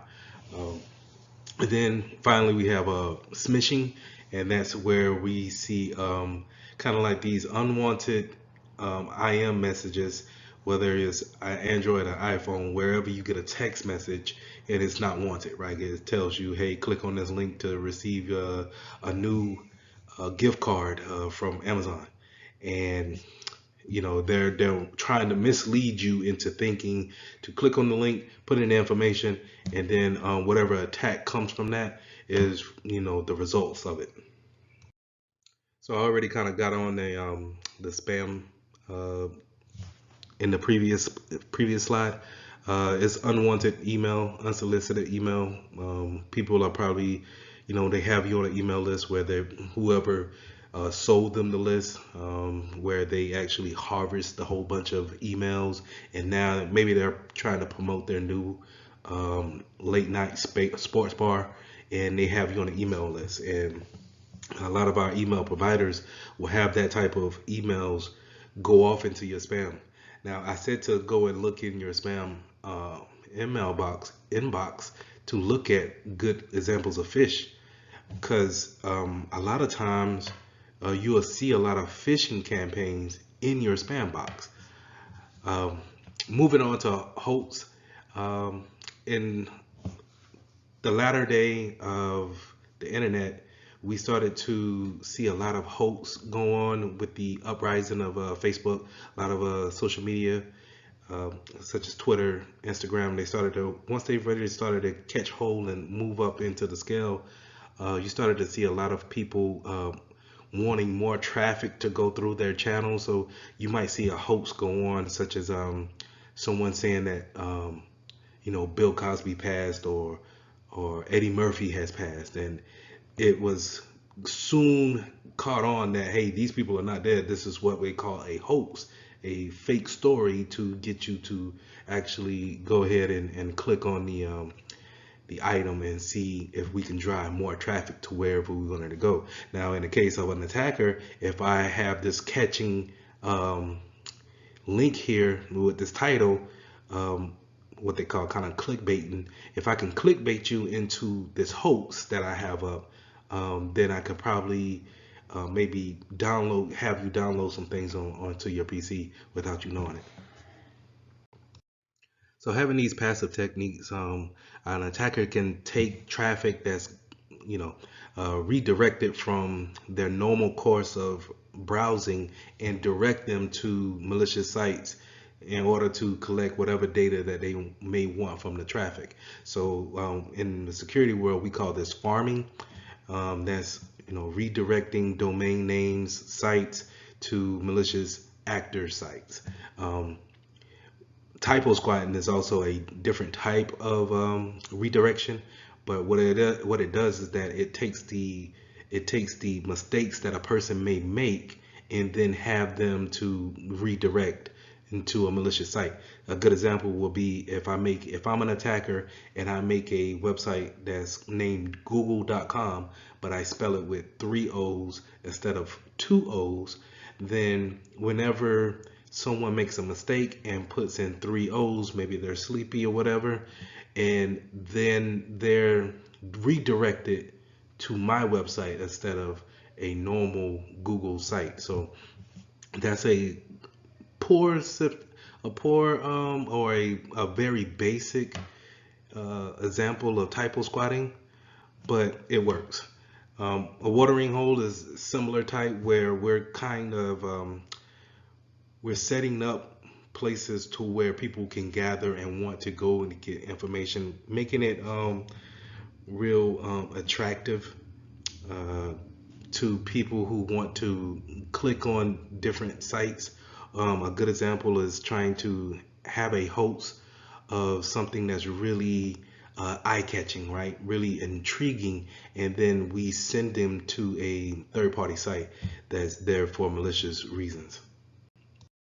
Okay, let's switch gears now and go into the indicators of malware-based attacks. So malware classification. It's important to understand that you're going to see on the test viruses and worms. And what to really remember about it is that worms can spread from PC to PC, device to device. It doesn't need to actually be carried from one person to another, right? Such as a virus or a Trojan, where I have to send you an executable to actually execute the payload, and then it spreads like that. A worm is pretty much uncontrollable and can go out there and spread on its own. Now a Trojan is where it's concealed to be one thing, but then it turns out to be malicious, right? Back in the day, we used to see this with toolbars. So back in the day, web browsers didn't come with toolbars on there, so we couldn't really have our little favorites hanging up there and at the top. You had to download it. And I remember downloading something from Ask Jeeves, and it was, I want to say it was a Google toolbar. But anyway, it was a toolbar that, once you ran the executable on something, it was a Trojan. And, the antivirus at that time detected it and it cleaned it. But that was a good example of a Trojan. I want something for this purpose, but then it ended up being something totally different, right? Just like the real Trojan horse was meant to be a gift, but in the end, it ended up, changing how that war went. So we also have things like spyware, adware, and keyloggers. Now, adware is where you have advertisers come onto your PC and they constantly have pop-ups almost. That's kind of annoying, if anything.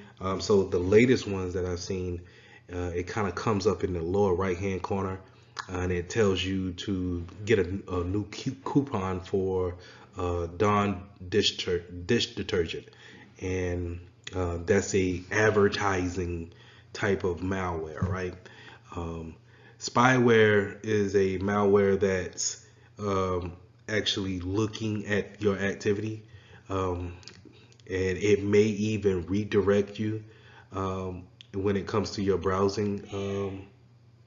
Keyloggers also have that spying ability where it's recording your keystrokes as you're typing when you're typing usernames, passwords, and websites. We also have backdoor malware. That's where uh, you can have a front-facing application where what the users see, but in the back end of it, administrators can go in and actually make changes to it to where the user doesn't see it. And then once the maintenance is over, then the changes will be shown on the front side. And a lot of times, if malware it has affected an application such in that manner that it can make the back door open to access of making changes or taking out uh, so rootkits are viruses that live on the root of the machine. So when we're talking about a PC booting up, you will see that kind of like a black screen and maybe some white writing that's coming across the screen. That is where we're talking where that virus will live at. And it's important to have your firmware updated as much as possible whenever it does change. Make sure that it's up to date because we can develop rootkits that sit there and we won't even know because it's only staying on that screen for maybe 2 to 3 seconds at a time, and then we go into our operating system. But if a virus is sitting there on the root of the machine, then it has admin privileges throughout the machine, and we won't even know that it's there unless we update our firmware on an annual basis. So ransomware is a type of malware that gets onto your computer and locks the files up from access. And in order to get your assets to those files back, you need to pay a ransom, some type of money fee, in order to get those files back. Now, what they do is they basically use an encryption on your files, and they just keep the other side of the key. And we'll go over this a little bit more in encryption, but whenever they'll say, hey, okay, you paid us in Bitcoin, we'll go ahead and give you the files back. What they do is they just apply the key that's needed in order to uncrypt it or decrypt it, and then you're able to get your files back. Now, as a measure point moving forward as a security professional, we should never pay for ransomware. We should always fight ransomware by having backups of our files somewhere, somehow. And I would never pay for any type of files to be unencrypted. Your best bet will just be probably wiping that machine and then carrying on after that, and just wiping the machine and then rebuilding the machine from the backups that you already had. So if you're a professional that actually goes into the field and you realize that the backup plans that they have in place are not adequate, then they may be having a bigger risk of ransomware than what they are bargaining for. Because if someone says, hey, we locked you out for 14 Bitcoin, that's around $35,000-$40,000, are you willing to pay that and then hope that you cleaned everything off in order to continue business? Or do you just want to just say, hey, all right, well, you can have those files locked up, that's fine. We can go ahead and continue business by just wiping this computer clean and then reissuing out a computer from the backups. So what are some indicators that you may have malware on your PC or Mac? I think the most obvious thing is if your antivirus actually gives you a notification. Um, a lot of times these things are built off of signature-based databases. So if there's a known signature of a virus out there, your AV should be able to pick that up and alert you and clean or quarantine that file immediately. You can also pay attention to if there are any kind of file changes that's going on without your awareness. So it's kind of late at that point, but if you see any kind of file changes within the registry or temp files, then it's a good indication that you might want to run a scan on it, and you might want to unplug it from a network or disconnect from a network, and then run your antivirus scan on it, and then try to clean whatever's there. If all else fails and you still feel as if something's on the PC, then I will say a full wipe of the PC is necessary, and then restore from backups. So key points to review on lesson 4, I would definitely go over social engineering, making sure that we understand that our weakest point of our security posture are our users. Again, it is much more easier for me to take you out to lunch and versus me breaking into your firewall. The second thing we talked about was phishing and the different types of phishing, spear phishing, welling, vishing. We also talked about spam and having those unsolicited emails come in. We finished up with malware and talking about different types of computer viruses that may happen, rootkits that can live onto the root of the PC, and making sure how important it is to making sure everything is up to date as far as AV is concerned, and making sure that we understand the indicators of viruses. Okay, lesson 5. Let's go into basic cryptography concepts. We're not going to dive greatly into encryption because encryption is by itself is confusing. So we're going to go over the basics and how CompTIA wants you to know different concepts for the Security Plus exam. Um, when you start talking about cryptography, the first thing you want to know is that encryption is taking readable plain text and turning it into something that's unreadable, and that's going to be your ciphertext. A lot of times when you hear security professionals give scenarios about encryption, they're using characters named Bob and Alice, and Mallory will be a malicious hacker or malware that's sitting in between them, disturbing the conversation. So in the scenario with Bob and Alice, Bob or Alice wants to communicate and they want to share secure information in some type of way, and they understand that Mallory could be lurking and could be listening on the network. So what they want to do is to take the sensitive information, encrypt it into a way that is unreadable by Mallory, and pass it on to the other, and then have them unencrypted or decrypt into a readable text again. So as we go along, just be aware of those characters, and that's the concept of how we actually want to go back and forth and take those readable text and make it unreadable and then readable again. Now we'll also go over hashing algorithms and how it relates to integrity, and that how we can take a hash of a some type of plain text and make it kind of like a fingerprint. Is only unique to that actual plain text, and we'll go over that in further detail. Now, the one thing that you need to understand is that there's two types of encryption. There's symmetric and then there's asymmetric, and we will go over that in greater detail. But symmetric, we're using one key and it's the same key, right? So it's the same on both sides. When Alice, she encrypts it, she's using one key, and then when Bob decrypts it, he's using the same key. And then we have asymmetric keys, asymmetric cryptography. So that's when Alice uses a unique key and Bob uses a unique key as well. So it's asymmetric. It's two keys involved. Okay, but we'll go over that in further detail. So let's talk about hashing algorithms.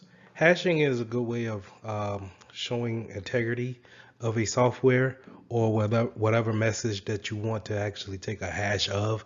It's actually putting a message or a document against a algorithm and then taking a message digest, a fixed string, and saying that that's unanimous to the original document. And we have many different ways that we can create hashes, but one thing I want you to remember when taking the Security Plus exam is that is 9 times out of 10 going to be used for integrity reasons. So if that message digest that results from your hash comes out to be different than anything that it originally started off as, then the integrity of that document has been compromised. But hashing is not an encryption, right? Hashing uses the word algorithm because that's what the document or whatever you're putting into that hash or you want to take a hash of is applied by. But hashing is not a two-factor form like encryption is. Encryption takes something that is normal and then it takes it, encrypts it into an unreadable text, and then it has that form to have the ability to be decrypted. And hashing is not that. Hashing is more of a one-way process where this is what it is, and you need to actually undo that in order to see the original result. So just keep that in mind. We also want to make sure that we keep the algorithms that we use for hashing as well as for encryption secret. We don't want those things to get out. We don't want those things to fall in the wrong hands. So always keeping the algorithm safe when it comes to hashing, and then keeping your key safe whenever it comes to encryption is always an important thing. So symmetric encryption is the first type of encryption we want to talk about. This is where we use the same keys to encrypt a message as well as our recipient using that same key to decrypt the message. So in the example that you see on the screen, Alice has an email that she wants to send to Bob, and she will use a key to encrypt the message, and Bob will use the same key to decrypt the message. Now the thing about that is that how do we get the key over to Bob? Do we use a in-band way of doing it where we'll just use, stay on the same network and send the key over the same network? Let's say an example of that would be sending an email that's separate of the message, the encrypted message, and it would contain the key. Or we will use a out of band method where we'll call on the phone and give them the key over the phone. We could have it mailed in a physical mail to Bob, some method like that of being out of band. So remember for the test that symmetric means the same, and in order to decrypt or unencrypt a message, we need that same key. Now, some examples of symmetric keys or symmetric algorithms being used will be streaming ciphers, where this is going to encrypt one bit at a time. You're going to also see it being used with an initialized vector, and we'll get a little bit more into initialized vectors or IVs a little bit later. You also see it in block ciphers, and this is kind of where we are encrypting blocks at a time, big chunks of blocks at a time, and you'll see examples of this in AES, Advanced Encryption Standards. Is no longer a more secure. It's not a secure way of encrypting, but that's where you can see that example of. And then you'll also see things like the key length being a key factor when it comes to symmetric keys. Always remember that the longer the key, the better the more security that goes along with that key. So remember, the key strength is a big part when it comes to encrypting in these algorithms. Now, the opposite of symmetric encryption, we have asymmetric encryption. So this is where we get into key pairs. The problem that we had with symmetric keys is that we had to actually distribute that key out. So the most popular form of public key encryption will be the RSA algorithm.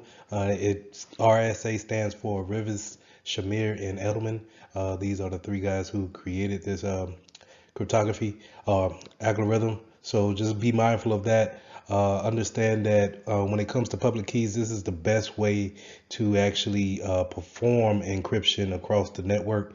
We're not going over that concept of sharing keys in order to encrypt messages and then send them abroad. So when it comes to public key encryption, the only problem is key making sure that everyone has two keys. So keeping a management of those keys can be an issue, and we'll go over that a little bit different later. So digital signatures. One thing I want you guys to really think about when it comes to digital signatures is the application that we normally use in order to have digital signatures go on, and that's DocuSign is the one that I come across a lot. So let's say if you're buying a house or you're doing some kind of paperwork for a school, and they send you some documentation that they need you to sign that you would normally sign in person, but we want to sign it over the network, over the internet. So they send it to you in an email, and they want to verify that you signed this piece of paper and then send it back, which is electronically signed, right? So the way we do that is by using an application called DocuSign, and it uses cryptography along with hashing in order to say, hey, this signature came from Jane Doe, and there's no way to say that it came from any other person. Okay, so it creates that integrity piece that we need in order to say, hey, there's no doubt in my mind, there's no non-repudiation part of it, that this could be signed by anyone else. And that's what digital signatures bring to the table. So whenever you guys see digital signatures, think about it as a way of translating your handwritten signature into a digital signature that authorizes documentations. Digital certificates is a way that a website can perform a public key exchange with your device or any other device by having the certificate verified by a CA, which is a certificate authority, and then having it pasted onto their website. So whenever you go to a website and it has the HTTPS on there, and then you click on that and you see the certificate for it, you can see who they registered that certificate with, and then um, how long the certificate is valid for, and you can have a good idea that, hey, this website is legit, and I can go about doing regular business with this website. So with a certificate authority, I want you to think of it kind of like a DMV for driver license. So when you go to the DMV, they are a third party that gives you the right to have a license or some type of ID. And now you carry that ID around and you give it to authorities or whoever wants to see that ID to verify that you are who you say you are. And the same thing goes with a certificate authority. I want to say that I'm mitchelltech.com. And so when I go to my certificate authority and I say, hey, I'm starting up my own website for mitchelltech.org, I want you to give me some type of validation. And they will hand me or send me a digital certificate and showing that I am the website who I claim to be. And so now when you go to my website and you look at my certificates, you can trust that I have the public keys. I have a public key that I shared with you, and it has the integrity factor that I am who I say I am. Now, as a security professional, you want to teach people to be wary of certificates that have expired or websites who don't have certificates. Because now, how can we really validate who they say they are? So we want to make sure that we keep these things in mind whenever navigating the different types of websites. If you see kind of like that HTTPS crossed out, or sometimes some browsers will actually say, hey, this site is not trusted. Do you want to continue? Just be fearful about it and know that it may not be who you want to communicate with. So be fearful of the type of information that you're putting in on that website. And we want to have that type of secrecy whenever we're going to different websites, and have that type of privacy and integrity whenever we're sharing different types of information on websites. So having that cryptography factor in your certificates says that, hey, it's not so easy to replicate who I am as far as a website is concerned. And then you have that non-repudiation factor put in there. And remember, non-repudiation says that I cannot deny that it came from who it came from. So whenever I can say this is who I am on the internet and I have that validation, then it's more comforting when I'm a bank account or I'm a bank website and you're trying to get into your bank account and you have that integrity factor checked off, that you know that, hey, I'm gonna transfer $1,000 and I have full confidence that it's going to go to the account that I want it to, or I can take it from the account that I see. So, and I don't have to worry about other people um, looking at that information while I'm communicating to this website. We stated before how hashing can support integrity. Well, we always want to keep in mind that cryptography supports confidentiality. This is where we want to make sure that others are not being able to see things that or data that they should not see. So this is, in turn, the reason why you have file encryptions, making sure that we're using an encrypted cryptography, sending traffic over the network. So just remember that if you see anything or hear anyone saying that we need to support confidentiality, we want to make sure that we keep the things hidden from unnecessary views. Then we are probably looking at some form of cryptography. Now, a lot of times when we see attacks on different websites or attacks against cryptography, is probably going to be some type of man in the middle of attack, kind of sitting on your network, sniffing that traffic. And remember, whenever I'm saying sitting on your network or sniffing the traffic, I'm probably using a tool such as Wireshark or some type of network analyzer to see what traffic is going from point A to point B, and I'm taking that and seeing if I can decipher it into plain text in some type of way. But that's why we want to have cryptography to actually cover that thing, that type of traffic up, making sure that it's not readable, it's not necessarily in plain text, and so that's why it's so important to make sure that we have cryptography when it comes to network traffic going back and forth. They could also use a downgrade attack.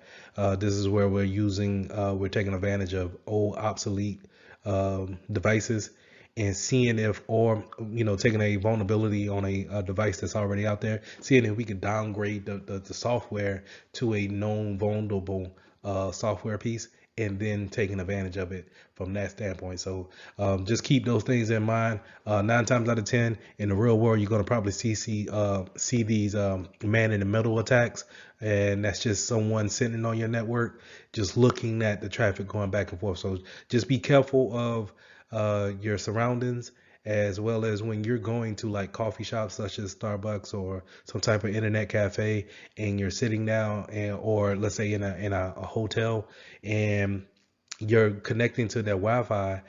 Just think about who else could be actually there, just taking in that traffic. So just keep those things in mind before you actually start sharing confidential documents across the network. One of the main factors that helps cryptography be more difficult to break is the factors of key stretching and salting. Making the key bigger or longer will create more of a hassle for the attacker to actually brute force in, or when it comes to them trying to actually outsmart the the cryptography, it takes a longer time to actually figure this type of process out. So key stretching is always good, right? And then salting is also adding that random value to whatever algorithm that you have. So it's nice to have the algorithm, but when we can put some type of randomness to it, then it also gives a extra factor that the attacker may not be accounting for. So just keep those two things in mind, that we want to make the key stronger by stretching, and we want to make it more random by adding a salt. We also want to talk about steganography, and steganography is being able to hide data within a plain sight. A lot of times you'll see the example of hiding a document within a image file or a video file, and that's you're sending the video file or the image out of, let's say, your network. So you're sending that image via email outside of the network. But if we're in a if we're working together as hackers or as someone malicious within the network, then you will know that I probably embedded an important Excel document within that image. And so that's what we call steganography, hiding something that's in plain sight. So lesson six, implementing a public key infrastructure. Having a symmetric key infrastructure, or having symmetric keys, is when two parties are using the same key. But when we want to use a asymmetric format, we want to make sure that everyone has a different key or two sets of keys, and we're able to give out our public key to the public and decrypt anything with our private key. So let's look at how we can take that concept of having a asymmetric format and then putting it into how we use it in everyday life. So let's go over symmetric keys for a second. So in symmetric keys, when we're doing symmetric cryptography, I encrypt with a certain key, and then I send you the message. In order for you to see the message, you need to decrypt with that same key that I had.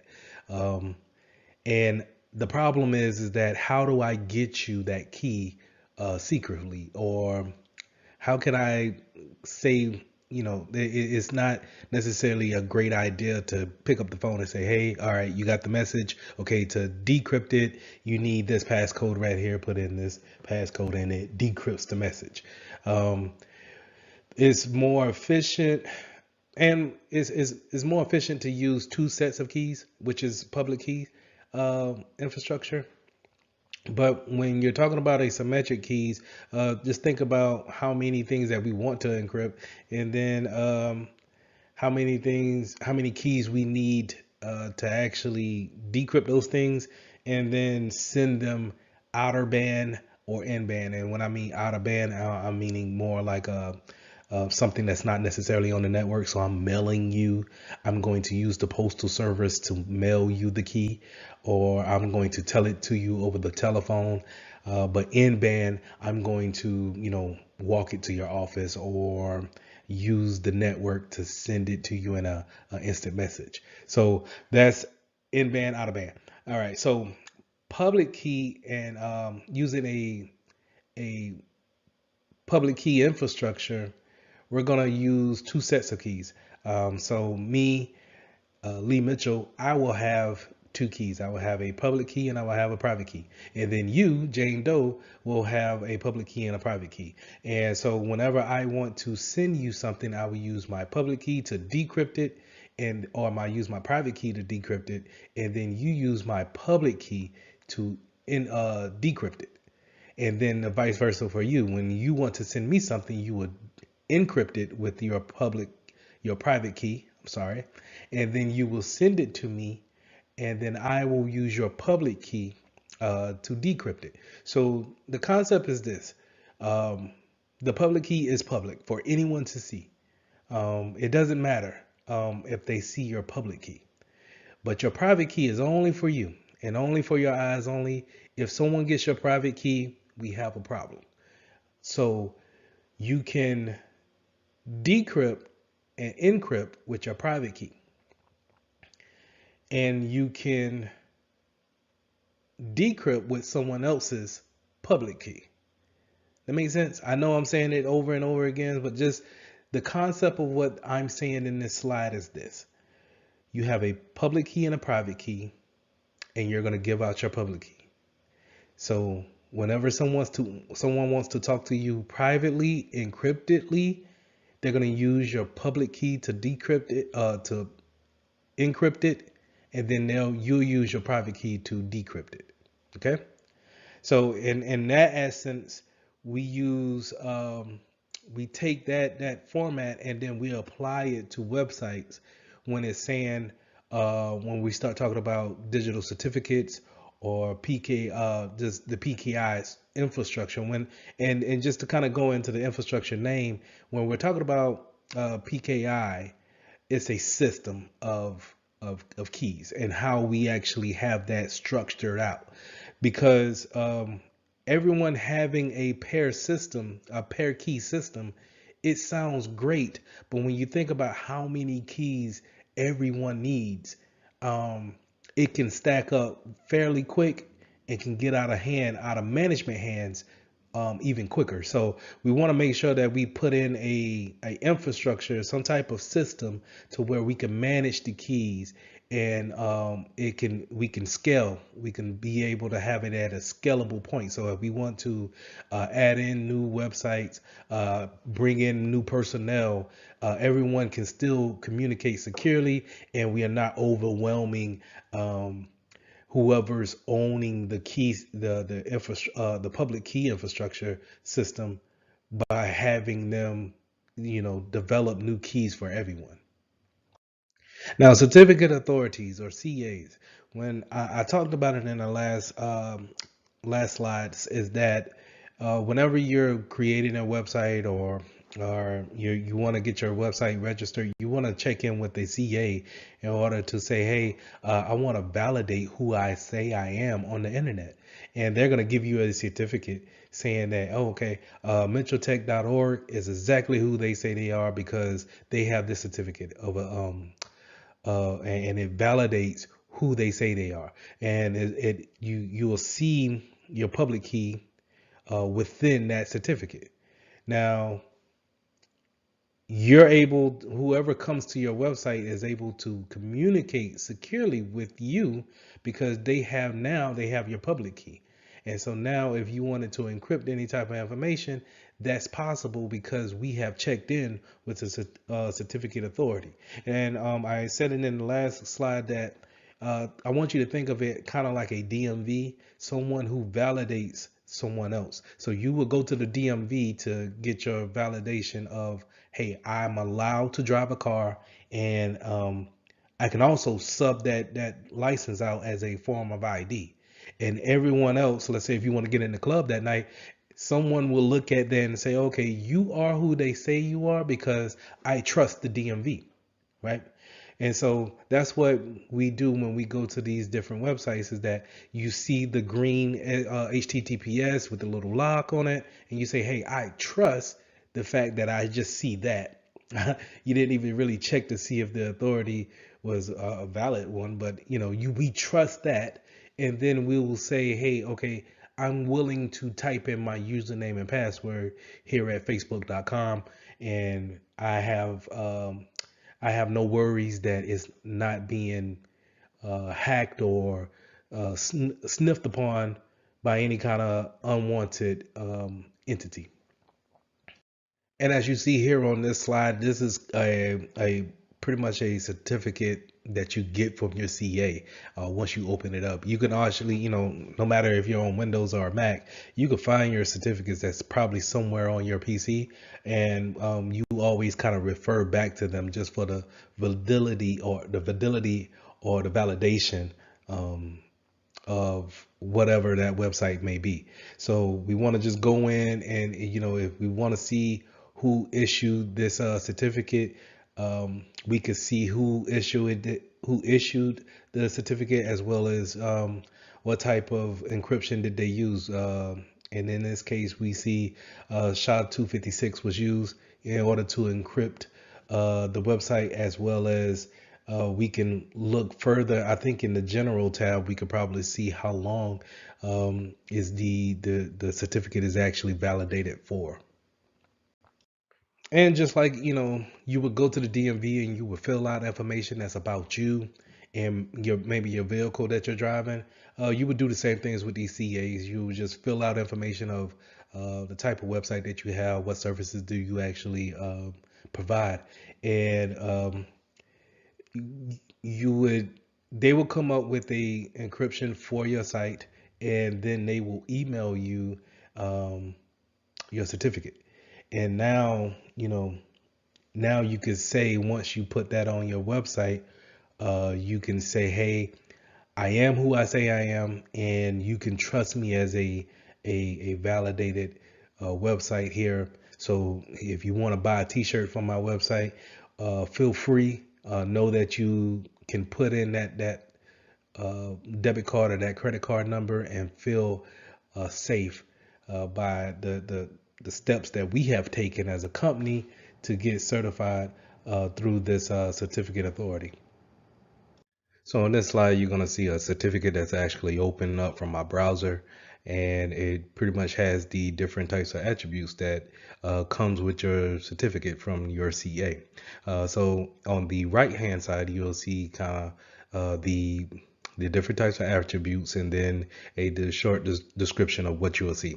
But you don't really need to know each attribute for the exam, but just be aware that all these different things make up an identity of who you're trying to be, or what website is trying to say or validate who they are. So you'll have a serial number, a signature algorithm. You'll have that validation date. When is a certificate is going to expire. Something to keep in mind so you don't run into the issue of having expired certificates on your website.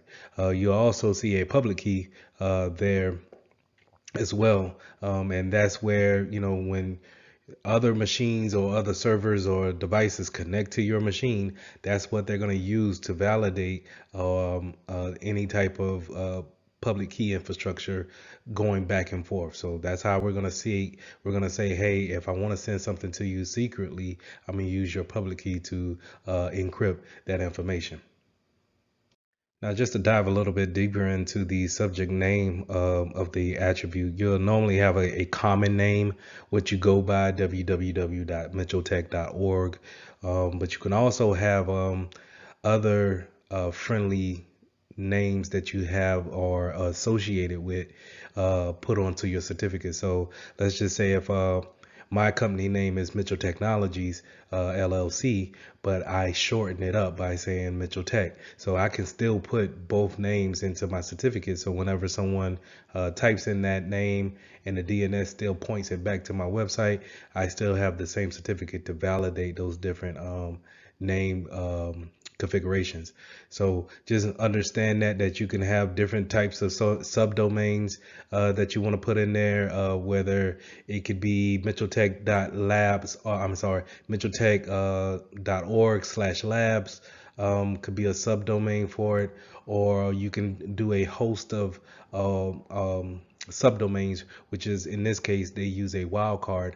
That's that star factor. So if you look at the picture here, you'll see the DNS name equals a star factor and then a .comptia.org. So that star represents a multitude of sub pages on that website. So it could be marketplace .comptia.org, or it could be labs.comptia.org, and that star just says, hey, whatever the vendor or that person decides to make as a sub page, we're going to accept that and use the certificate for it. So the certificate and key management, the main thing that we want to understand is that we want to avoid aspirations or having our website be unsecure at that point in time, because we haven't paid attention to when our certificates needed to be renewed.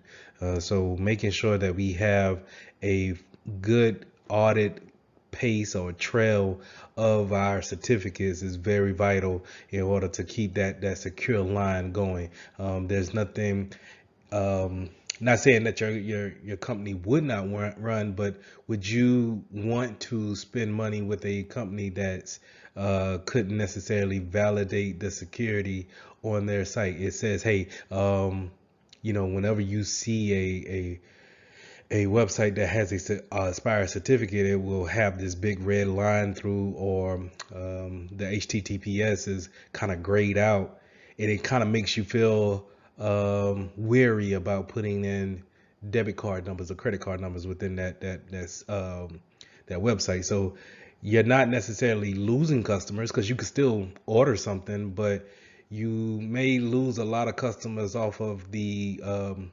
integrity factor, the mindset of saying, hey, I can't trust this site, so therefore I can't trust the business there. So you lose business in that aspect. So we want to make sure that we keep those things up to date, and we understand when our certificates are going to go into expiration. So just to kind of give you a visual, this is how it looks whenever your certificate has expired. You're gonna get your different browsers give you these type of error codes right here, and you can continue on to the site.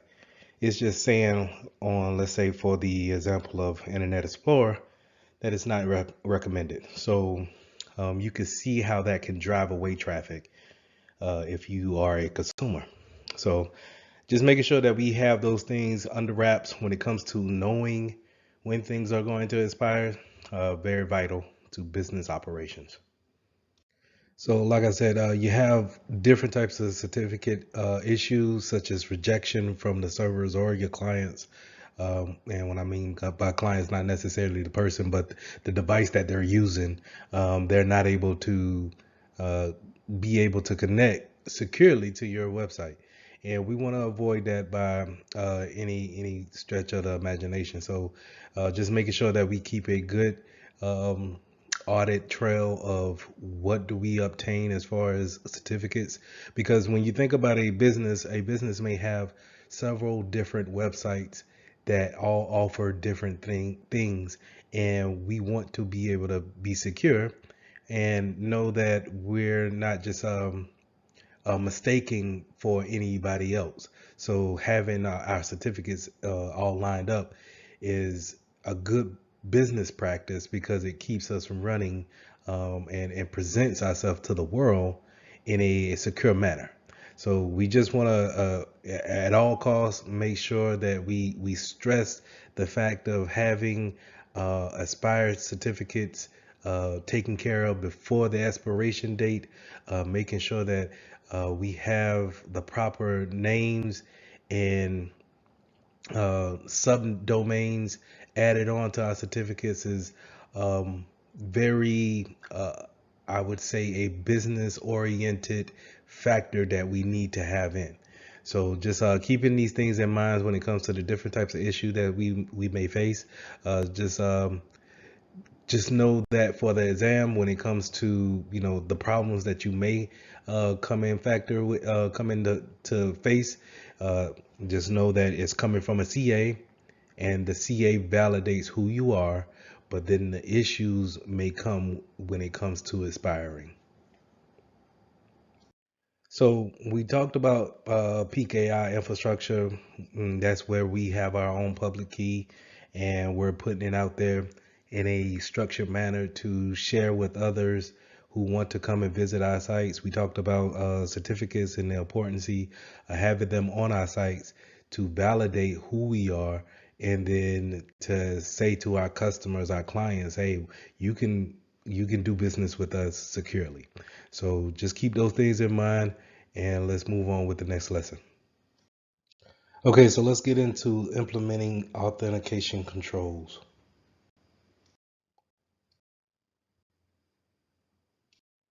When we start talking about authentication controls, we're going to start talking about identity and access management, and that's where we're creating users and we're creating objects within our directory to interact with each other. So we'll have things that we create in Active Directory or whatever account management system that you may have. And these things are known as subjects, objects, and they have different classifications when it comes to what they can interact with, and then what who can interact with them. And we'll go into it deeper when it comes to permissions on if you get to talk to certain objects or subjects within that network. So authentication factors, whenever we're setting up a new user, it's nice to have these type of security factors or controls going on with just not just saying, hey, I have a username, let me into the system. You need to have other authentication factors to prove that you are who you say you are. So the one way we go about that is having something that you know. This could be something that you actually physically have knowledge of, or password, a PIN number that you may know. On certain phones, you've seen swiping pattern. I think it was older Androids that will allow you to connect the dots to have a swiping pattern. You can also have kind of like a challenge question passwords reset. So when you forget your password and you hit the I forgot password link, it will challenge you with 3 different word sentences or questions that you set up that only you should know the answers to. But from a hacker standpoint, if I've done my social engineering fairly well, I could probably answer those questions about you as well because I have done my research. But anyway, it could also be something that you have, right? Something that you have physically, where it could be like tokens, fobs, where you keep on you whenever you log into a system, it would ask you to reference that token, that fob, in order to gain access. You also have something that you do or something that you are. So that will be a good example, will be any kind of fingerprint, eye scans, things of that nature. So when creating a authentication design, we want to make sure that we hit those 3 pillars of our CIA triad. So remember, CIA triad is confidentiality, integrity, and then availability. And we want to make sure that confidentiality is keeping the credentials secure. And then integrity means that there shouldn't be any questions when it comes to if changes was made. And then availability is just exactly what it says. Do we have Can the user be able to access at any time or any given time that they're or directed to get into their credentials, or should they have they shouldn't have any kind of support issues if they need to change any type of credentials? So a lot of times you'll see businesses move to a multi-factor authentication process where not only do you have a username and password, they also want you to have a fob or some type of authentication software that allows you to match that with your username and password. You'll have let's say Microsoft Authenticator, and that will be matched up right after you put in your password. And the concept is this, is that if I'm a bad guy and I have got your username and password, that's fine. Well, it's not good, but it's fine, so to say, if I can't get to your cell phone and get that a multi authentication piece that's also linked with that username and password. So now you kind of leave me with no options of how to get into your account from the get-go. So it's good to have multi-factor authentication whenever possible, but also sometimes we need to sit back and think about the business needs. Is it plausible to have it for everything that we need to log in for? But it's not just always having a token that could be a multi-factor. It could also be somewhere you are, some type of geolocation. Are you on the company's network? Are you on a particular VPN? That can also lead to a multi-factor, something that you can do. What kind of unique pattern can you perform that's only up to you? Something that you can perform or exhibit Also kind of going into that same performing a unique pattern, and then also someone you may know. So this may be going into the web of trust type of thing, where if I'm associated with this individual or computer, then I'm in a trusted network. There's various attacks that's going on passwords, and we got to understand why passwords are so valuable when it comes to attacking, right? So the reason why we want to get the passwords protected, or why a hacker will want a password, is because it makes it more easier to actually accomplish the goal that they're trying to accomplish, and that's getting into your account, seeing what type of permissions you have to actually get to the data that they want to get to. So a lot of times we can have certain non-security factors going against our passwords that make it easy for them to be cracked, or actually just bypassing altogether. So we have having passwords in plain text or unencrypted, just kind of leaving it out there in the database, so for whoever to see it. We also have like shared passwords that we all kind of use as one machine to print checks, and instead of giving everyone an account, we have one shared password with a username that we all just kind of use. The most famous way of going in and breaking someone's password is just a brute force attack, using something like John the Ripper, to actually go in and brute force a actual password, trying every possible way to figure out what is your password. So that's why, as a security professional, we harp on having a type of criteria when it comes to long passwords, having special characters in there, because whether you know it or not, the longer a password is, or the more complex a password is, the more longer it takes for a brute force to actually happen on that password. So I thought that was a good segue into brute force and dictionary attacks. Brute force, like I said, we're taking every possible character that we have in our language, and we actually are putting it against your password hash. So a lot of times, these attackers that take the whole English dictionary and then apply it against your password.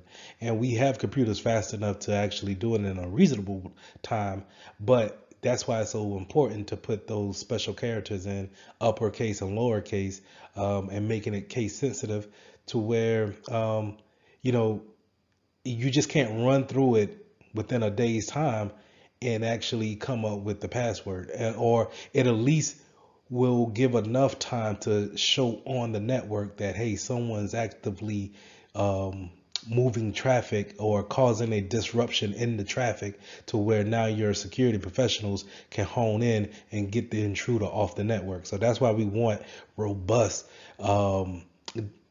passwords for our users.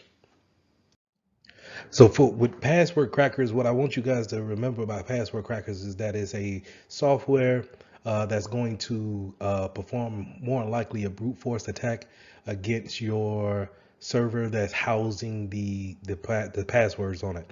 So 9 times out of 10, your exam is going to ask you how does it do this, and that's going to be more likely a dictionary attack or a rainbow attack, where a dictionary attack is actually going through each word in the dictionary, and then trying each character, and then it changes it at a time. So remember, a brute force is just kind of trying each and every subject, character, symbol, one at a time, to see exactly what works.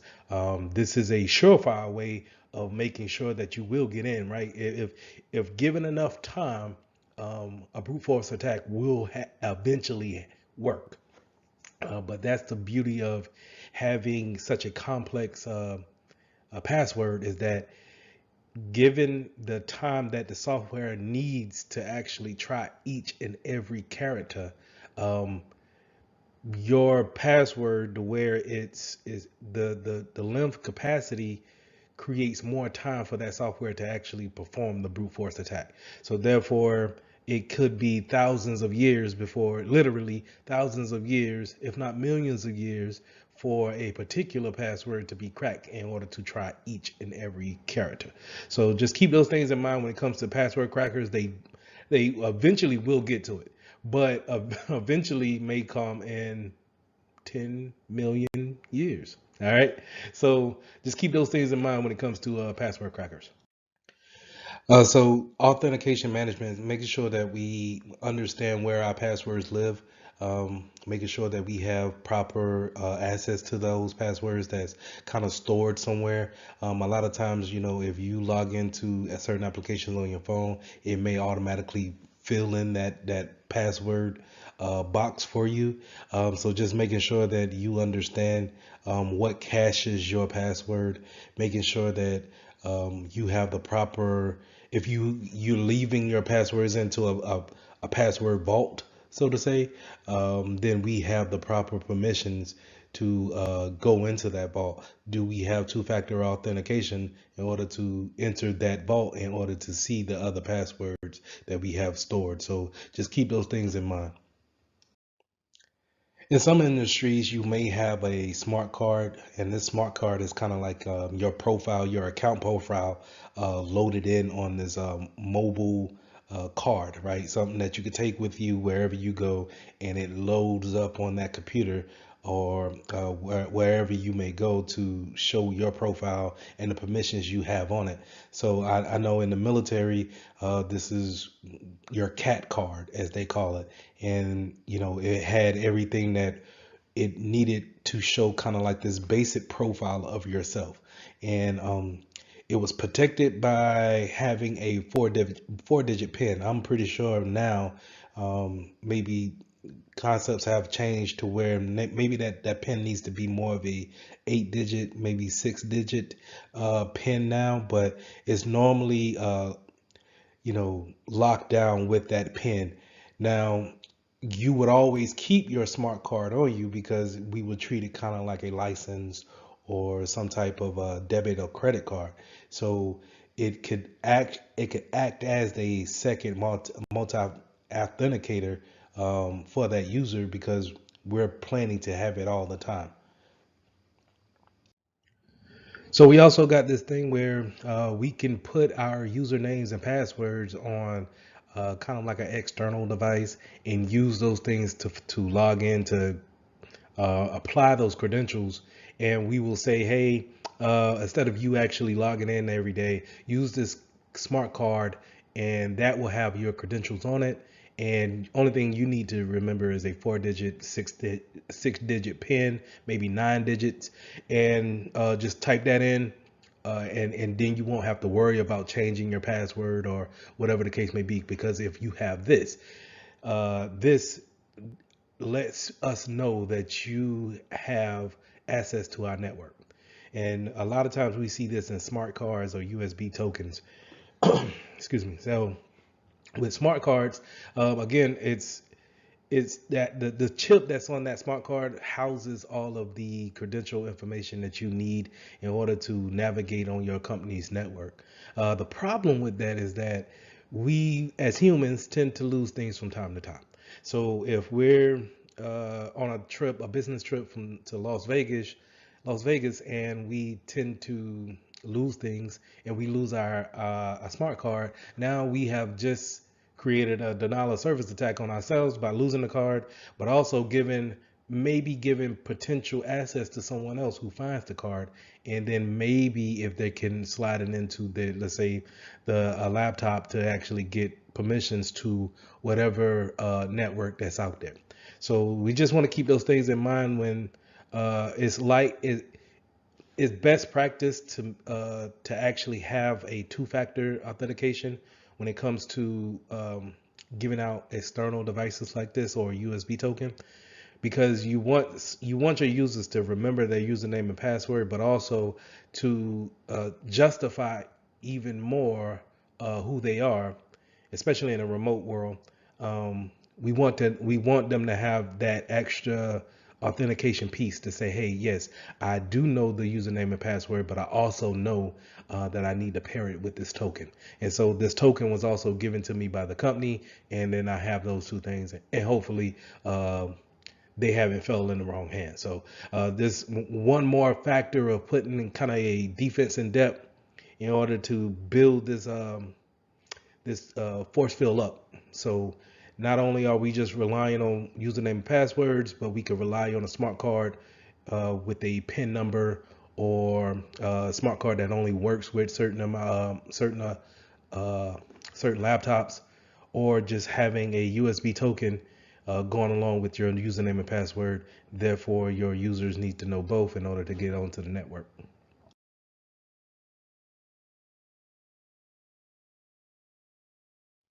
I also touched on the token keys a lot, just kind of giving like that one-time passcode that you need to authenticate yourself onto that network. So these tokens could be either hardware tokens, something that you could see clipped onto a key ring, so you could always keep it on you, right?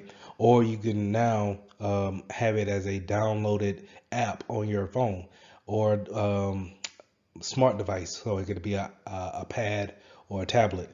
So you can have these soft tokens on your phone and log in it with a pin, of course, and then it gives you a code that you can actually finish authenticating with. So to give a good example of that is that when you log in to whatever access site that you're trying to get into, you'll put your username in, you'll put that password in, but then it would actually go to a different window to show, hey, put in the token for that matches this hardware token, right?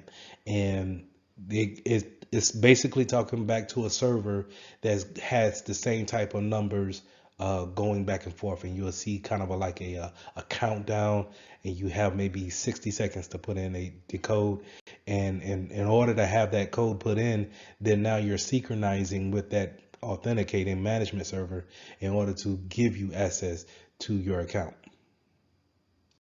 But don't get that confused with don't get the soft token confused with open authentication. So the OAuth is more a kind of a second factor to it, where we put in our username and password, but it sends a confirmation uh, to us, and it's good for maybe, let's say, a day, or maybe 15 minutes, whatever time frame that the administrator wants us to have.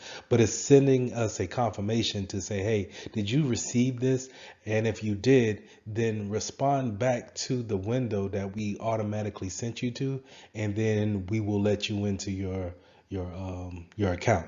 So this is not necessarily the same as a second a software token, where that's actually talking back to the management server at real time. This is more of a confirmation coming back to say, hey, you tried to access this account. Well, if that's the case, then go back and look into your email, look into your phone. We have sent a text, we have sent an email. Please respond back with the code that's within. So just to kind of reiterate, when it comes to open authentication, it will have kind of like a two-part factor, right? So we're gonna log in with our username and password, but then it's going to ask you to verify yourself via phone or email. And a lot of times, this is a good factor to say, hey, not only do you need to know your username and password, you probably need to know your username and password to your email in order to get that email and then verify with whatever website that you're trying to get into. The same thing goes for your phone, right? So it's good to have when it comes to validating the security efforts. Now, the problem with that is that it could be intercepted, as far as, let's say, if you don't have your phone at the time, or let's just say you left your email open, constantly logged in on another tab. So those could be factors of, hey, maybe if I play around, yeah, it's asking me to do a two-factor, but maybe, just maybe, they left their email open on the other tab. So let me go check that.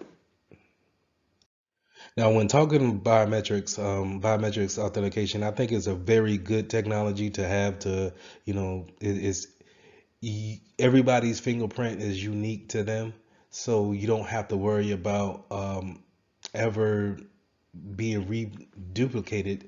But at the same time, it comes down to the technology. If the technology can read your fingerprint or read the patterns of your eye, the retina of your eye, in order to determine if it's you. So a lot of times the technology, in order to um, grant you access or not, it comes under a fail rate or an acceptance rate. And a lot of times you don't want to make the acceptance rate so easy to where anybody can look at let's say your phone, and then they're able to get in via the face recognition.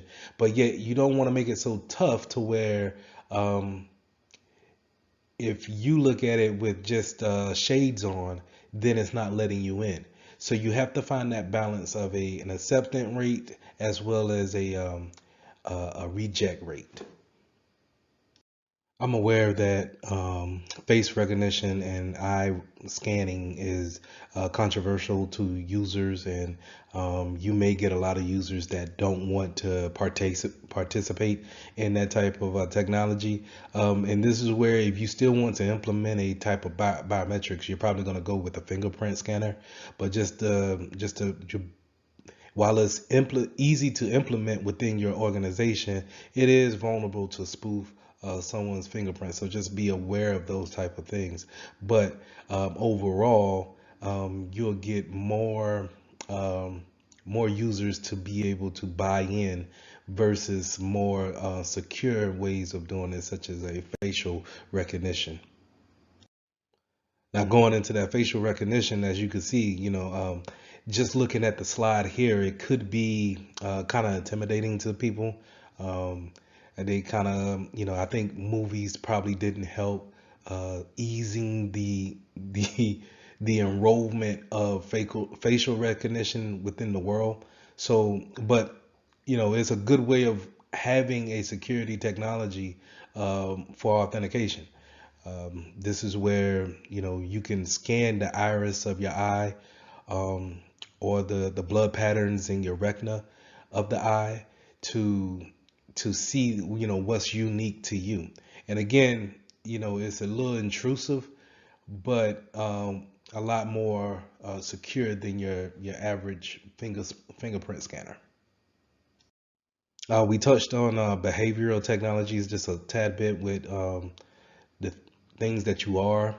But you can also go into something that you do, voice recognition, the way you say, whether it's Siri or Google, however you call their names, it's on a voice recognition type of technology. Signature recognition, actual handwriting, or maybe a typing speed. How long does it? Are you a type of typer that you hit the backspace a lot, or do you hit the space bar within so many seconds of words? So these are things that you do uniquely to your personality. So the key points to remember is that we have multiple ways of getting onto the network. It's not necessarily a traditional way of just using a username and password. We have smart cards. We have different devices that can take other factors into account in order to verify whoever needs access to our network. Could be biometrics.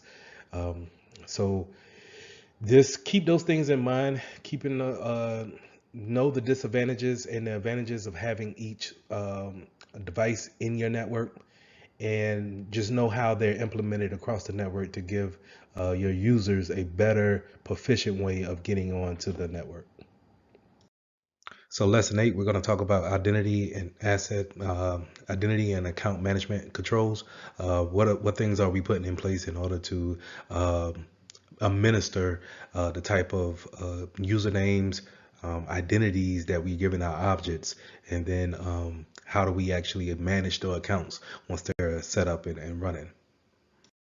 So when we're jumping into identity access management, there's a bunch of controls we can put in place in order to help us uh, be more secure when we're giving access to people, and also just kind of validating their authorization.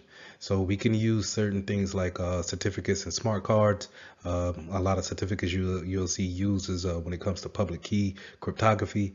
We can also use tokens, and tokens will give us this type of validation that this person is who we say they are, because we may have giving them a username and password, but we also gave them a token to, we assigned them a token to actually validate the username and password. So we can use those things. We can also use identity providers such as Federated Identity Management, where if I log into one web page, then automatically another web page may accept me because of our by me knowing a mutual party. So a lot of times what you want to think about is when you can go to a certain website and they say, hey, if you have a Google account, then log in with your Google account. You won't have to set one up. We'll automatically trust the fact that you have a Google account in order to create this account with us. And from here on out,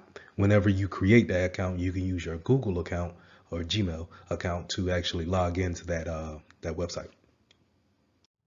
So when bringing on new individuals, you need to make sure that you have an onboarding process as well as an offboarding process. Onboarding meaning we have a checklist, or we make sure that we have everything in process, that once you come through our doors, we know exactly what information to give you and what not to give you. More importantly, we know how to create your account.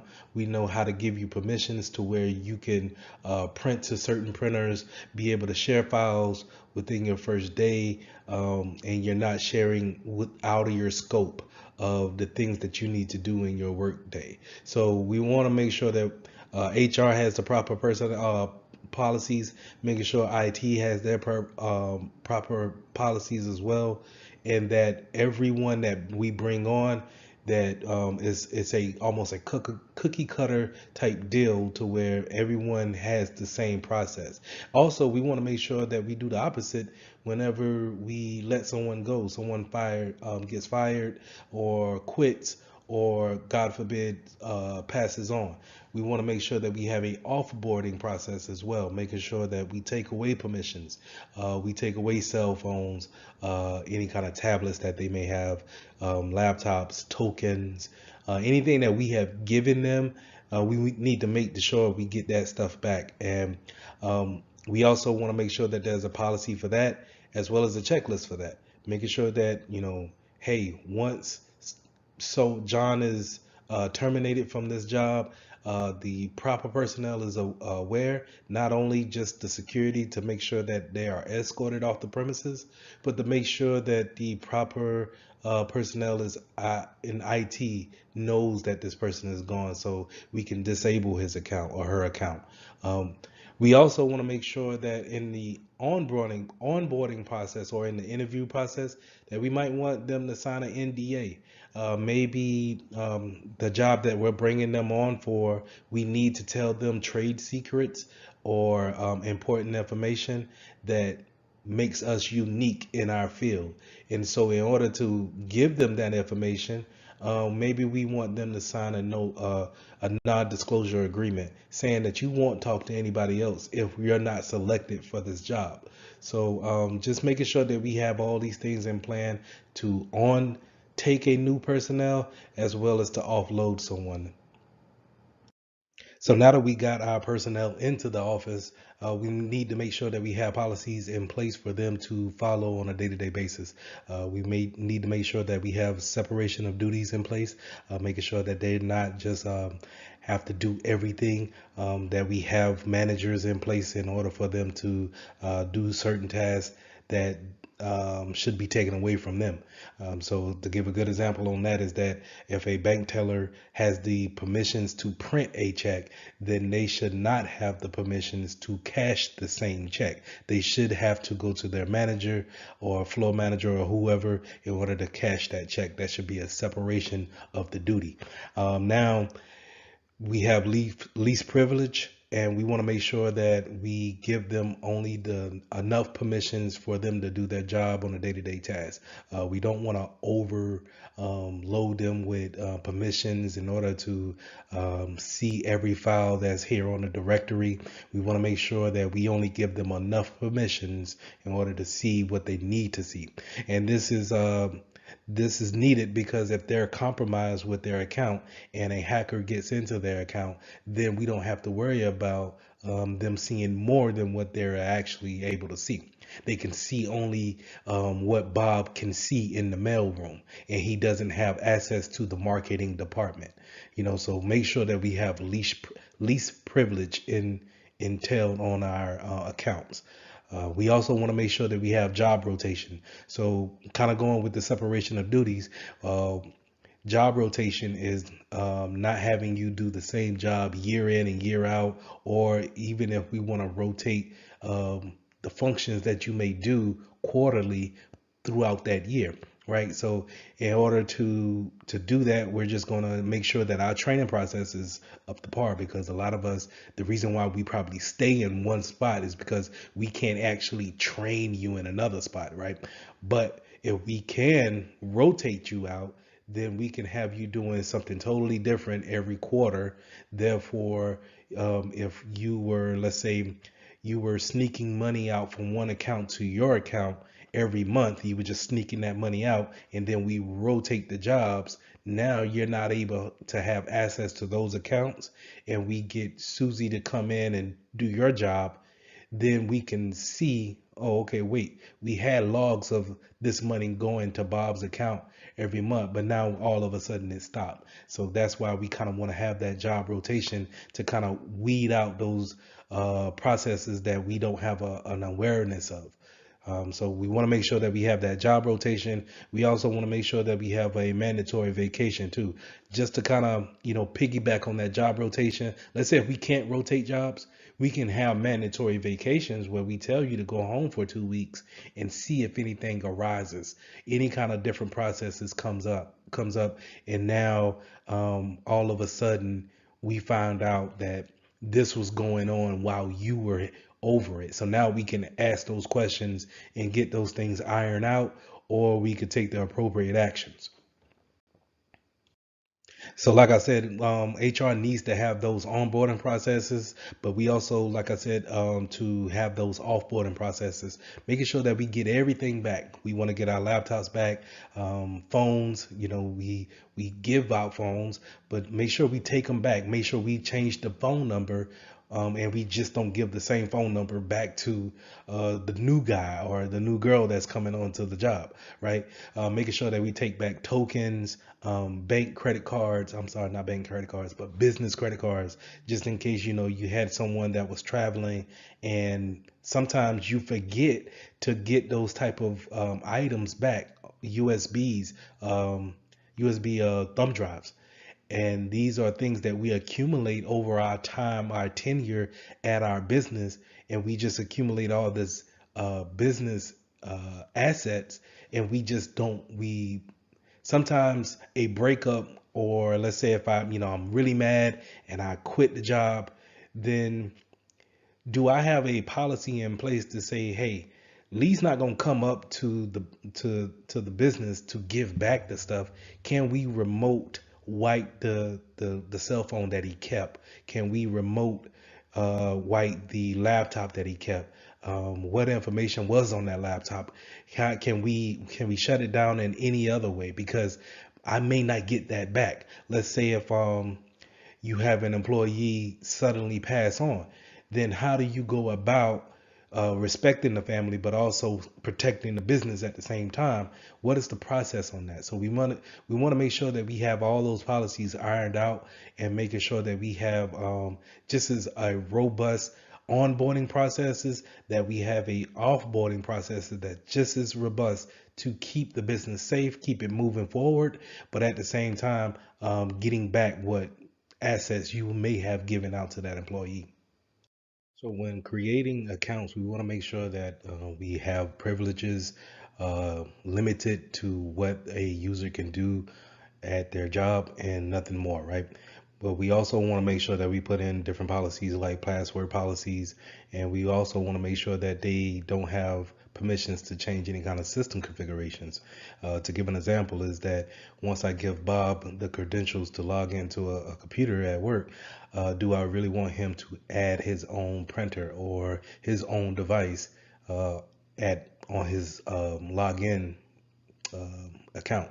So we want to make sure that we don't give them any kind of system configuration rights, and have, unless it's part of their job to do so. So if we have Susan who's just got added on to the IT team, then she needs to have a privilege account in order to allow those type of changes to happen.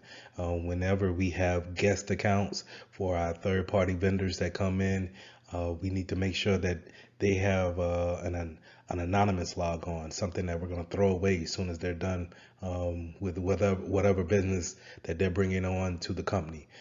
So we want to make sure that we really limited their accounts to only the things that they need, and that's pretty much just internet access, but we want to make sure that we lock down those type of accounts. So we touched on group-based policies just a tad bit whenever I was talking about we create a group. Let's say we create a group for marketing, the marketing team, and we want to make sure that they can go to their marketing printer. They can talk to each other all within the department just fine. They can share files with each other. They can look at the files that each other has made, and we want to make sure that policies for that group accounts for everyone that's in that group. So if we can create a group in Active Directory with a certain amount of policies for a particular group, and we know how their business and their operations work, we can limit their permissions only to their job needs. And so whenever we have someone come on to the organization or leave the organization, only thing we have to do is really just take them out of the group, and or put them into a group in order to have those permissions or to take those permissions away. Now let's talk about admin accounts, super user accounts, root accounts. These are accounts that are pretty much can make any changes to the network. But as a security professional, you don't want to give someone super user account, or in the industry, sometimes we'll say a God account, to where there are the only ones that can make the changes. Now, I get it if the corporation or the company is very small and it's a handful of administrators, it may be an account that has a super user does all account. But we want to make sure that we're very careful with these type of accounts, because these are what the intruders, the attackers, that's what they're looking for. They're looking for these type of accounts that can do all and go wherever they want to go on the network and manipulate anything that they want, because it has the permission to do so. So instead of me as a hacker trying to create my own account, why not just get an account that already has those permissions already applied to them? So we want to make sure that if we do have administrators on our network, that we give them permissions to make changes. But what changes can they make? Can they change passwords? And if they can change passwords, can they change group policies? And if they can change group policies, maybe they can't allow websites,